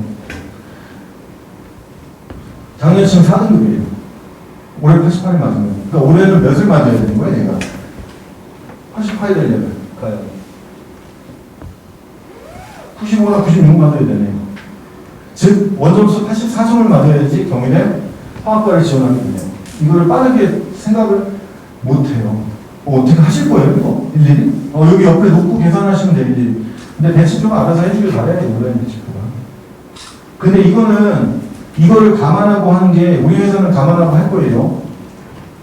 아니, 안 그러면 안 돼요. 왜냐면요, 우리가 원서 쓰는 사람들이요, 이 표를 만든 이유는 경험을 아예 무시하고 쓸 수는 없어요. 올해는 완전히 새로운 문제니까 새롭게 접근하자가 아니라 작년에 어느 정도의 등급대 애들이 써서 붙었는지를 알아야지 감이라는 게 있어요, 지원할 때. 그렇지 않겠어요? 대신 대학 어디가 자료 같은 것들을 볼 때 그냥 쓰면 안 되고 조견표를 보고 판단하면서 써야 되겠죠. 그러니까 얘는 뭐예요? 96이니까 나는 96이면 몇이에요? 87만이면 되겠네요. 올해는 이거 87 받아도 쓴다는 얘기고 얘는 95 받아야 쓴다는 얘기고. 이해되셨어요? 그렇게 하는 겁니다. 이걸 이해했으면 대단한 분이십니다. 자, 그렇죠? 이렇게 해서 전반적으로 나타나는 겁니다. 이렇게 생각하시면 돼요. 자신의 올해 성적 판단하고 작년에 합격한 학생 성적과 작년과 비교 가능 성적 수치를 생각하고 계열 위치 고려본을 지원한다. 이렇게 생각하시면 됩니다. 자, 시중에 보는 배치표를 볼 때 주의하셔야 될 게 표현들을 주의하세요. 우리가 최초 합의 상위 80%로 배치를 한다. 혼나요? 아니, 이렇게 안 해요, 누구도. 최초 합의 상위 50%. 최초 합의는 뭐냐면 정시발표 딱 나면 10명 뽑는데 5등 안의 성적을 딱 내년도에 지원할 때 이 점수야, 여기 지원하려 이렇게 안 하죠. 그죠? 그 다음에 최초합 컷. 이게 굉장히 낮아 보여요. 위험하지 않아요? 컷의 원리를 갖고 쓰면? 근데 극과가 예를 들면 추가 합격이 거의 두 바퀴 돌았다. 그러니까 10명 뽑는데 예비가 20번까지 됐으면 총 30명이 붙은 거예요. 그리고 그 사실 예비 20번이라고 해서 30명이 붙는 건 아니지만 결국 30명에게 성적 합격권이 주어진 거니까요. 그런 경우는 10등과 30등의 차이는 꽤 클 수가 있어요. 이해되세요? 추합이라는 게 처음에 10명을 받았을 때 걔네가 등록을 한두 명만 하고 다 빠지면 그 밑에 애들로 계속 채우는데 또 등록했다 또 딴 데로 빠져나오고 계속 돌아요. 그리고 전화까지 해서 10명을 다 채웠을 때 결국 예비번호 20번을 받은 애까지 다 해서 채웠다. 그럴 때부터 20번 두 바퀴 돌았다. 200%, 400% 돌았다. 몇 바퀴야 이게? 200% 돌았다. 뭐 이런 얘기 있잖아요. 그리고 전반적으로 그렇게 돌았다는 얘기를 하는 거죠. 여기에 보면 이렇게 돼요. 그 다음에 최종 등록 컷을 가지고 쓰는 건 이건 위험하죠. 그런데 이게 70, 80%예요. 어디 가야 70이나 80% 나오는 거예요. 아까 보셨지만 경우에. 그러면 이거를 가지고 최종 등록자의 70, 80이니까 추합한 이런 거에 다 계산해서 하는 게 조금 낮게 돼 있는 거예요, 이게. 그러니까 이거 보고 무조건 안정이다라고 생각해 쓰는 건 아니죠. 그죠? 예를 들면 이 학생이 경희대 영문을 써야 되는데 그 국어 100분이 와 진짜 못하네. 올해는 이거 예상 못할 텐데. 일단 98이라고처럼 수학은 이거보다 낮게 생각하셔야 되잖아요. 아까 거기 보시면 되게 낮았잖아요. 경희대 하스피탈리티 설명하면서 제가 해드렸잖아요. 87 정도면 된다고. 96이더니 87이니까 얘는 한 78, 79 정도? 그죠? 이렇게 맞고 그 다음에 여기서 탐구해서 비슷하게 맞아야 되겠죠. 그렇게 해서 지원을 하는데 무조건 붙냐? 최종 등록자의 80%니까 무조건은 아닌데 일단은 지원을 할 만하다 정도로 해석을 하는 거죠. 이해되셨죠? 그래서 여기에 보면 대학교 환산 점수 이렇게 나오고 여기 등록자 대학 어디가를 그래서 잘 이용하시길 바란다라는 얘기를 한 거예요. 아까 성균관대 자세히 보여드린 거예요. 넘어갑니다. 자, 최상위 대학 입시는 다 넘어갈게요. 이거는 제가 시간상 해드릴 시간이 없고 자, 하시는 방법 몇 가지만 설명해 드릴게요. 그리고 제가 올해 주의하라는 거 몇 가지 설명해 드릴게요. 지금 우리가 만나는 게 이거거든요. 여기에 만났어요. 여기에서. 성적표 10일날 나와요. 학생들이 가서 받아오면 돼요. 자, 그 다음에 실채점 가지고 고민을 해야 돼요. 그리고 수시 발표가 12월 15일쯤부터 나기 시작하겠죠.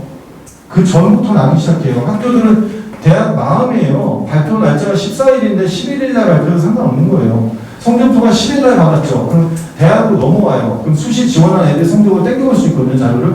그거 갖고 순간 해서 최소 충족했는지 아닌지 보고 빠르게 다시 줄 세워서 못 채운 애들 다 뺀 다음에 딱 맞춰가지고 그냥 발표. 왜냐면 무슨 이게 뭐하지 이게 뭐 타격감은 아니고 딱 그렇게 채운 애 발표하면 인상이 커요. 그 다음에 계속 발표되면 기쁨이 감해요. 줄어요. 그러니까 처음에 학교에와 다음에 붙었을 때 그거를 학교의 레벨이 완전히 차이 나지 않은 비슷한 수준이면 제일 처음 발표한 학교가 등록이 좀 높다라는 말도 안 되는 맹신 같은 게 있거든요. 그래서 제일 빨리 발표를 하는 게 한양대가 그치 정말 잘해요. 한양대. 확 발표해요. 나는 그냥 한양대가 제일 싫었던 게 있네. 크리스마스 이브 선물이야. 그래서 12월 30일인가 31일에 발표하고 24일에 밤에 발표를 해버린 거예요. 그래서 붙었다고 그래서 아무리 그래도 지금 나를 놀리려고 막 선생님한테 24일날 발표하는 무슨 발표를 했어? 어이가 없다는데 선생님 제가 좀 거짓말 한다는 게 뭐 찍어도 보내놨어요. 학교 보냈더라 축하합니다. 뭐 크리스마스 선물 보내서 축하해. 그리고 전화 끊고 나서 이런 한양대 이런지 이러고 있잖아요. 이런 적도 있었는데 이렇게 해서 원서수가 이렇게 됩니다. 연세대는 왜 2일날 했을까요? 그리고 연세대 의대는 왜 면접을 만들었을까요? 의예과 정시에서 그것도 10%나 반영을 하는데 자 이렇게 해서 확인하게 되는데 이거는 나중에 한번 쭉 보시면 돼요. 무슨 얘기냐면 실채점 기간에 이걸 다 확인하세요 이런 뜻이에요. 최종 성적 확인은 이미 해야 되고 온라인 배치표에 넣어서 확인해보세요. 변화표준 점수는 수능 성적표가 나온 거의 다음 날부터 나오기 시작하는데 대학마다 이렇게 각자 발표예요. 그러니까 언제 발표된다가 아니라 모의전 흐름은 계속 모의전 해보시고요. 작년 경쟁률 보긴 봐야죠. 저는 물음표인데요. 왜냐하면 작년에 정시 상위 대학들 모집 인원이 많이 늘어났어요. 대신 정시 모집 인원은 늘었지만 정시 지원 인원은 자연계에 늘었거든요. 인문계는 아마 경쟁률이 뚝 떨어질 거예요. 작년에 비해서. 뭐만 없으면. 자연계 애들이 인문계로 교차만 하는 거예요. 내가 여기 오기 전에 모의집을 한번 해봤는데 습습을 하다 보면 서로 모의집을 하는데 교차하지 말자 이런 생각밖에 안 들었어요. 촬영하고 있으니까 제가 이해 못하겠어요. 근데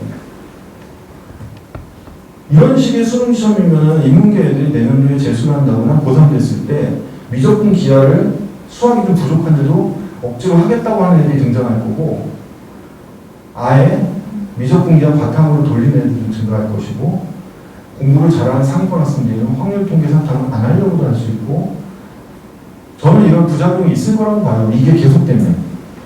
그렇게 돼요. 그냥 그 생각이 들었어요. 왜냐면 막상 정시에서는 좀 더 심해져요. 수시에서는 그 짓을 못해요.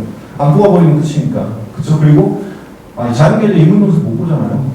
안 되잖아요. 면접도 안 되고.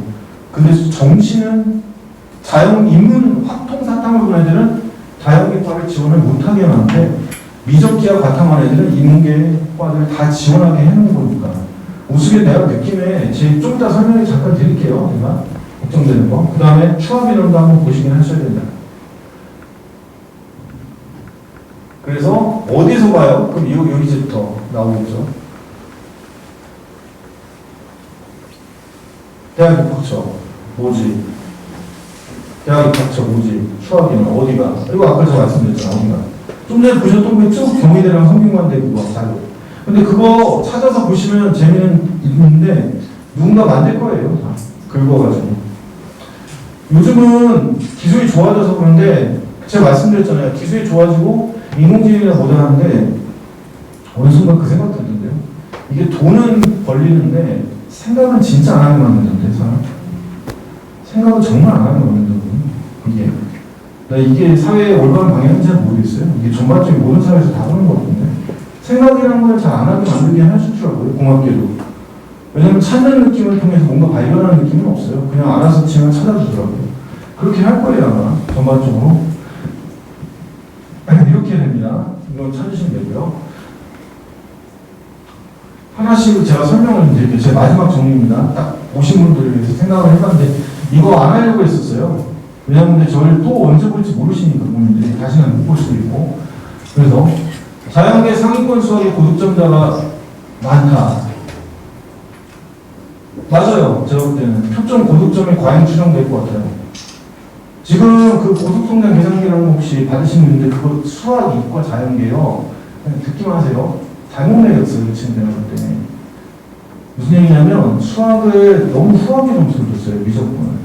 원점수 81점을 1등급으로 해놨는데 진학사 걸 그냥 갖다 쓴 것 같아요. 제 생각에. 우리는 84로 해놨거든요. 미적분이 이 친구 81을 1등급으로 해놓고 무려 135점이나 표점을 줬더라고요. 근데 우리가 131이거든요. 표점이. 아마 혼자서 뚝딱 만든다 보니까 쓰는 건데 그거 그냥 과신하면 안 돼요.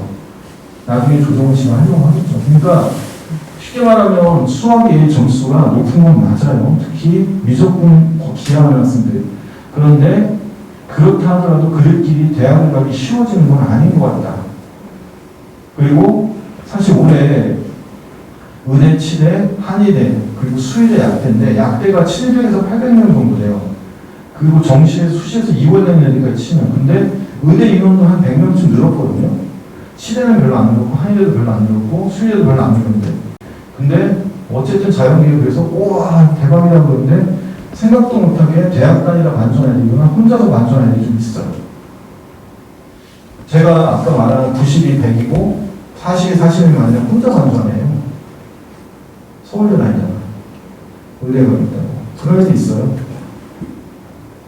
111, 22. 그런 애들도 이제 어디선가 나타나겠죠. 그러니까 너무 업돼 있으면 안 돼요. 냉정하게. 그리고 그래서 올해는 국어와 과학이 매우 중요할 것이다. 이거를 정부가 안 가르칠 거예요. 발표를 안 해요. 이거 1, 2등급 안에 표점장에 확통이런 절대 발표 안 해요. 그러면 서로 다 뭐예요? 코끼리 다리 만지기가 돼요. 우리 기관은 몇, 쟤네 기관은 몇, 이런 식으로. 근데 수학 짧은 학생이 적어서 국어와 사탐 성적이 중요한데 문제는 정말로 우리 회사처럼 20% 이상이 정말 확통이란 많다 그러면 자연계에서 인문계 교차를 잘 못해요. 인문계 애들도 충분해요. 예를 들면 문과에서 제일 잘하는 애들 시험 잘 보는 중에 한의대를 쓰는 애다 제가. 그러니까 대구 한의대를 쓰면 나군이 있는데 나군 대구 한의대는 인문계를 사탐만 봐야 돼요. 그러니까 과탐 애들이 못 넘어가요. 근데 그걸 대구 한의대를 제외한 공통 모집인 가천대, 세병대, 상지대, 동신대, 동의대, 원광대, 우석대 이런 데는 전부 다 넘어온 게 돼 있어요. 인문계, 자연계들끼리 다 붙어서. 여기는 수학에서 차이가 너무 크게 벌어질 거예요. 교대도 그래요. 교대도 지금 다 공통 모집이에요. 교대는 문이과라는 게 없으니까 원래도. 근데 거기에 가산점 주는 학교도 있어요. 부산교대 같은 경우는 제가 볼 때 자칫 한 100% 자연계들만 붙어요. 정시에서. 경인교는 덜 위험한데 교원대도 거의 다 자연계들이 마음만 먹으면 이런 식의 상황이 전개되거든요. 근데 다시 얘기하면 확통에서 1등급자들이 많고 그들이 92점이나 93점, 96점 이런 점수를 많이 받게 됐다면 많이 가지고 있고 생각보다 그들이 수시에서 붙지를 못한다면 이게 전제가 있어야 돼요. 그러면 정시에서는 연고대, 서울대도 생각보다는 싸움이 괜찮게 벌어질 것이다. 인문계들도 나름 이제 숫자가 됩니다. 대신 작년보다 확 줄긴 했어요. 학생 수가 사탐하는 학생이 응시자가 많이 줄었잖아요. 그러니까 경쟁률이 좀 떨어질 것 같긴 해요. 다만 서울대는 어나더 레벨이에요. 서울대는 실제로 정시에서는 자연계를 넘어올 수는 없을 거예요. 만약 넘어오려면 자연계에서 의대 정도를 지원할 수 있는 애가 서울대 경제학과나 경영을 써야 되거든요. 그럴 이유가 있냐는 생각이 들어요. 근데 이것도 이론상으로는 가능해졌어요. 작년에는 서울대 경영이나 경제학과에 자연계가 붙을 확률은 제로예요. 제로의 수렴인데 빵이에요, 빵. 왜? 문과의 수학의 표점이 너무 높았기 때문에 따라갔으니까. 근데 올해는 이론상으로 가능해졌어요. 지방의 조선대 의대를 간 애가 마음먹 작정하고 서울대 경제학과에 쓴다면 붙을 가능성이 있어요. 왜냐면 얘가 수학을 다 맞았다고 가정하면. 국어나 과학을 좀 못 봤어요. 근데 이게 가능은 해요. 근데 이거를 예측할 수 있냐? 없어요. 그래서 올해 배치표를 나중에 정시전할 때 꼭 주의하셔야 될 게 영어 제가 주의하라고 했잖아요. 영어 정말 1등급자 이렇게 많아? 2등급자 이렇게 많아? 이거. 그 다음에 두 번째는 교차를 생각을 아예 하지 말고 쓰는데 쓰다가 우리 애가 써야 될 게 공통모집인 한의대나 교대. 우리 애가 써야 될 게 경영, 특히 경제학과나 통계학과 인문에 배치되어 있는 것. 연세대 응통, 성균관대 통계 사과대 있죠. 중앙대 응통, 건국대 응용통계. 얘네 다 인문계열가 있어요. 거기에 자연계를 쓰거든요. 근데 우리 애들 거기 같이 노리고 있을 때 반드시 한 기관이 아니라 여러 기관의 모의지원을 돌려보세요. 여러 기관 거. 지난스타도 쓰고 모듈도 쓰고 여러 군데 돌려보시고 거기 모의지원한 애들 중에 모니터 수가 다 세셔야 돼요. 반드시. 간호도 마찬가지예요. 간호도 지금 추세면 인문자연이 같이 이제 넘어오잖아요. 근데 애들이 약대가 생기면서 최상위권 간호는 덜한데 문제는 중위권, 중하위권의 간호대학들은 중등 안 가면 5개권인데 이 100분위가 많아요, 얘네가. 근데 제일 문제는 확통에 대해 100분위가 안 좋을 거라고요. 표점이 아니라 100분위 학교가 표점 학교 완전 느낌 달라요. 그러면 간호학과 중에 단국대 있죠. 단천이나 순천향이나 한림대나 가천대천 100분위 쓰는 학교도 있어요. 표점 말고. 몇몇 학교 있어요, 다. 지방 쪽에도. 걔네들은 내가 볼 때 인문계를 쓰기가 쉽지가 않을 거란 말이에요. 이론적으로. 다 생각하시면 돼요. 자, 그 다음에 숭실대 직업까지 해서 미기 바탕문서는 과연 교차할까? 제가 말씀드린 건데요. 그래서 이 비율을 제발 좀 평가원이 발표를 해줬으면 좋겠다라는 생각. 만약 발표 안 해준다 그러면 많은 노력을 기울이셔야 된다. 자, 그 다음에 교대 한의대. 그래서 우리 애가 정시를 수시 논술 수업하는데 안 간대요. 왜? 시험을 적당히 봤는데 한의대 인문인데 한의대나 교대 쓴다. 그럼 반드시 이런 경우가 혹시 여기 한 분이라도 계시면 반드시 점검하셔요. 무조건 낙관적으로 해석하지 마세요. 자연계 애들이 한의대를 안 쓰는 흐름이면 상관이 없어요. 다분에 상지대학교 있거든요. 상지대가 인문 애들 뽑고 자연 애들 뽑혀요. 실제 지원하면 자연에 가산점이 있었는데 애매해요. 가산점이 작년까지. 그래서 문과 애들이 거의 다 밀고 들어갔는데 올해는 지금 그 상황이 안 될 거라고요. 그러면 확률 통계 애들이 1등급이 많고 걔네들이 점수가 88밖에 안 돼요. 88은 96%밖에 안 돼요. 이론적으로는. 그쵸? 근데 확통의 미적 애들은 100 맞은 애들은 100 나올 거라고요. 백분위가. 그럼 거기서 4 차이 나거든요. 상지대 백분위 학교예요. 차이가 거기다 가산점 붙으면 못 이겨요. 뭔가 애들 이론적으로. 근데 미치는 거예요. 확통 88, 89도 굉장히 높은 점수거든요. 확통에서. 그렇지 않아요? 작년에 치면 걔는 백분위 100이에요. 근데 올해 성적표가 96으로 찍혀있다니까요. 그냥. 작년에 100이 뭐예요? 올해가 96인데 그럼 걔는 뭐예요? 미적 100이면 안 되는 거예요. 근데 약대가 생겼잖아요. 그래서 애들이 나 한의대 안 가, 약대 갈래. 그러면 한의대 문과에 좀 기회가 생기는 거고 흐름이 이상하게 꼬여가지고 아니 한의대도 약대도 상관없어. 다 좋아요. 교대를 갑자기 이과에 됐어. 너 왜 교대 써? 여학생들 작년에 우리반에도 갑자기 한양대 수학과를 붙었는데 나중에 서울교대에 쓰겠대요. 왜? 엄마 생각해봤는데요. 어차피 한양대 그냥 자연대 가서 취업 안 되고요. 제가 한양대 자연대 타입은 아니래요. 그럼 공대 써 신소재. 그건 아빠가 관리하시는데요. 뭐 이런 거 있잖아. 제가 무슨 신소재냐고 이렇게 있잖아. 맞았어요. 그게 성적이 됐거든요, 내가. 근데 나중에 서울교대에 써서 가볍게 붙었어요. 왜냐면 면접이 작년에 비대면이었거든요. 녹화. 교대 면접을 뚫을 수가 없다 생각했는데 엄마? 비대면 영상 녹화인데 문제를 일주일에 제공하고 그냥 답변하고 올리면 돼요. 지금 혼자 찍어서. 뭐야, 그럼 줄로 세우더라, 성적. 그럼 100% 붙겠다고 100% 붙었어요. 바로 최초. 서울교대 가고. 근데 작년에는 문과 애들을 경향을 봤어요. 수학 가형이 5%, 바탕 5% 가산이 있었거든요. 근데 얘가 지원할 때 문과 애들 성적을 내가 유심히 봤다고요. 문과에서 갑자기 서울교대 쓰는 애이 많으면 얘가 밀릴 수도 있으니까. 왜냐면 문과에서 서울교대 쓰는 애는 연구대급이어야 돼요. 최대한 못해도 서울대, 한양대 이상의 높은 과를 가야 되거든요. 근데 자연계에서는 아까 말씀드렸지만 얘가 한양대를 자연계에 쓰는 애가 교대를 쓰는 경우 그게 드문 경우고 보통 교대를 쓰는 애들은 여자애들이 이화여대 정도 되는 애들이 서울교대를 많이 써요. 자연계에서. 가산점 받아서. 자연계 이화여대 갈래? 서울교대 갈래? 근데 올해는 다른 상황.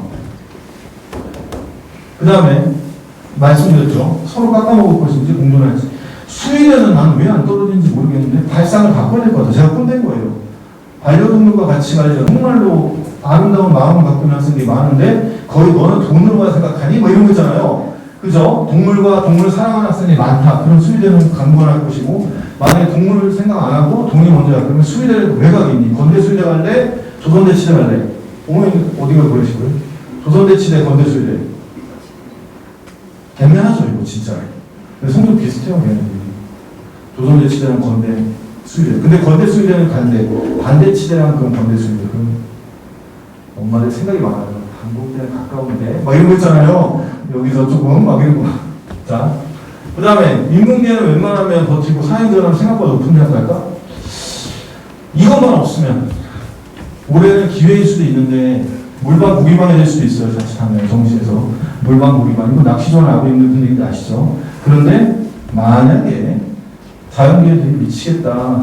난 아까 돌려봤어요. 번뇌가더라고. 어떤 애가 자연계획 222에서 11대 전자전기가 약간 반만 떠요. 이게 서강대 경영 최초학도던데.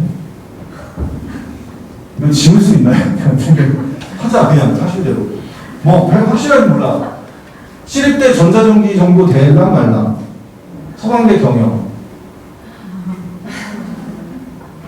그럼 애가 그러고 서강대 경영? 얘가 엄마가 아이고 이거 복수전공되고 교차되고 정수가도 되고 정과에 서강대라고. 왜? 11대 시험하는 막 그랬잖아. 왜? 그냥 싫어. 옛날 사람들이 많이 나오는 거야. 시골 사람들 많아. 내가 상담 얼마나 많이 했으면 내가 지금 재연을 하겠어요. 재현! 그렇게 했어요. 그래서 아, 진짜? 그러면 서강대 가서 근데 경영 뭐 하는 거야? 이제부터 봐. 책만. 경제학과로 듣겠죠. 어떻게 하실 거예요? 11대 전자전기가 근데 제가 중앙대 성적이 약간 안 돼요. 서강대 경영. 그러니까 뭔가 엄마들이 진짜 분노가 막 치밀어 올라야 되잖아요, 이게. 그죠? 그 다음에 전년도 결과가 바탕이 되지 않는다면 올해 지원은 최대한의 모의 지원만이 답이 될까? 아무튼 올해는 경험이 큰 답이 되지 않을 것 같아요. 작년 경험, 재작년 경험. 근데 사실은 그래서 상담을 할 때 되게 주의해야 될 게 그래서 저는 그 생각이 들어요. 최초에 컨설팅을 하든 죄송해서 상담을 하든 12월 10일날 성적표 나와서 바로 하지 마시고요. 돌아가는 흐름 계속 본 다음에 한 12월 20일 정도에 한 번 상담을 받고 원서 쓰기 하루 이틀 전이나 원서 시작될 때쯤 12월 30일 정도에 한 번 전화로 상담한 사람을 다시 한번 해보세요. 저한테 하지 마시고요. 제가 알려줬다고 하지 마시고 그래서 그분하고 얘기를 꼭 하세요. 왜냐하면 저랑은 그럴 것 같아요. 왜냐하면 달라지는 게 많거나 그런 게 아니라 흐름을 봐야 될 것 같아요. 특히 인문계 엄마들은 특히 인문계 확통사탕 엄마들은 반드시 그렇게 하세요. 근데 애가 이과에 대해 전혀 넘어올 수 없는 원하던 레벨의 과를 쓴다. 철학과 이런데. 근데 쓸걸요, 연세대 철학과? 애들이 마음만 먹으면, 너 중앙대 자연대 갈래? 연세대 철학과 갈래? 물론 이게 안 돼요, 이거는. 근데 애가 이제 고민하다가, 연세대 철학과? 뭐 이런 거 있잖아요. 이렇게 눈이 달라졌는데? 뭐 이런 거 있잖아요. 근데 그러진 않을 텐데, 어쨌든 신경 쓰셔 하셔야 되고. 그 다음에, 올해 시험 보느라 고생 많았지만 성적 시험이 이렇게 정말로 평가원만 해피하고 나머지는 다 이상하다고 고개 갸우거리는 이런 수능이 내년에도 반복돼 내년에 반복되면 제가 말씀드리겠지만 이게 문과 소멸 분위기거든요. 미국은 인문경 예체능 애들 빼고는 누가 보내는 거겠어요. 이건 좀 아닌 것 같습니다. 아무 생각으로. 그래서 어쨌든 고민 많이 하시고요. 좋은 결과 있고 그 다음 대학교고사 응시 여부는 판단을 잘 하셔서 응시 꼭 하시면 하셨으면 좋겠습니다. 어쨌든 들어오셔서 너무 감사했습니다. 2시간 동안 정말 너무 재밌게 잘 들어주셔서 고맙고요. 제가 어쨌든 밴드 운영할 때 밴드에 들어오신 분들은 앞으로 또 뭐 자료들도 많이 남겨드리고 이렇게 하도록 하겠습니다. 그 다음에 질문 있는 분은 끝나고 남으시면서 다 질문 드리면 모두의 관심사는 아니니까 중간에 홍보 질문 뽑아야 되는데 홍보 받아드립니다. 들어가십시오. 고맙습니다.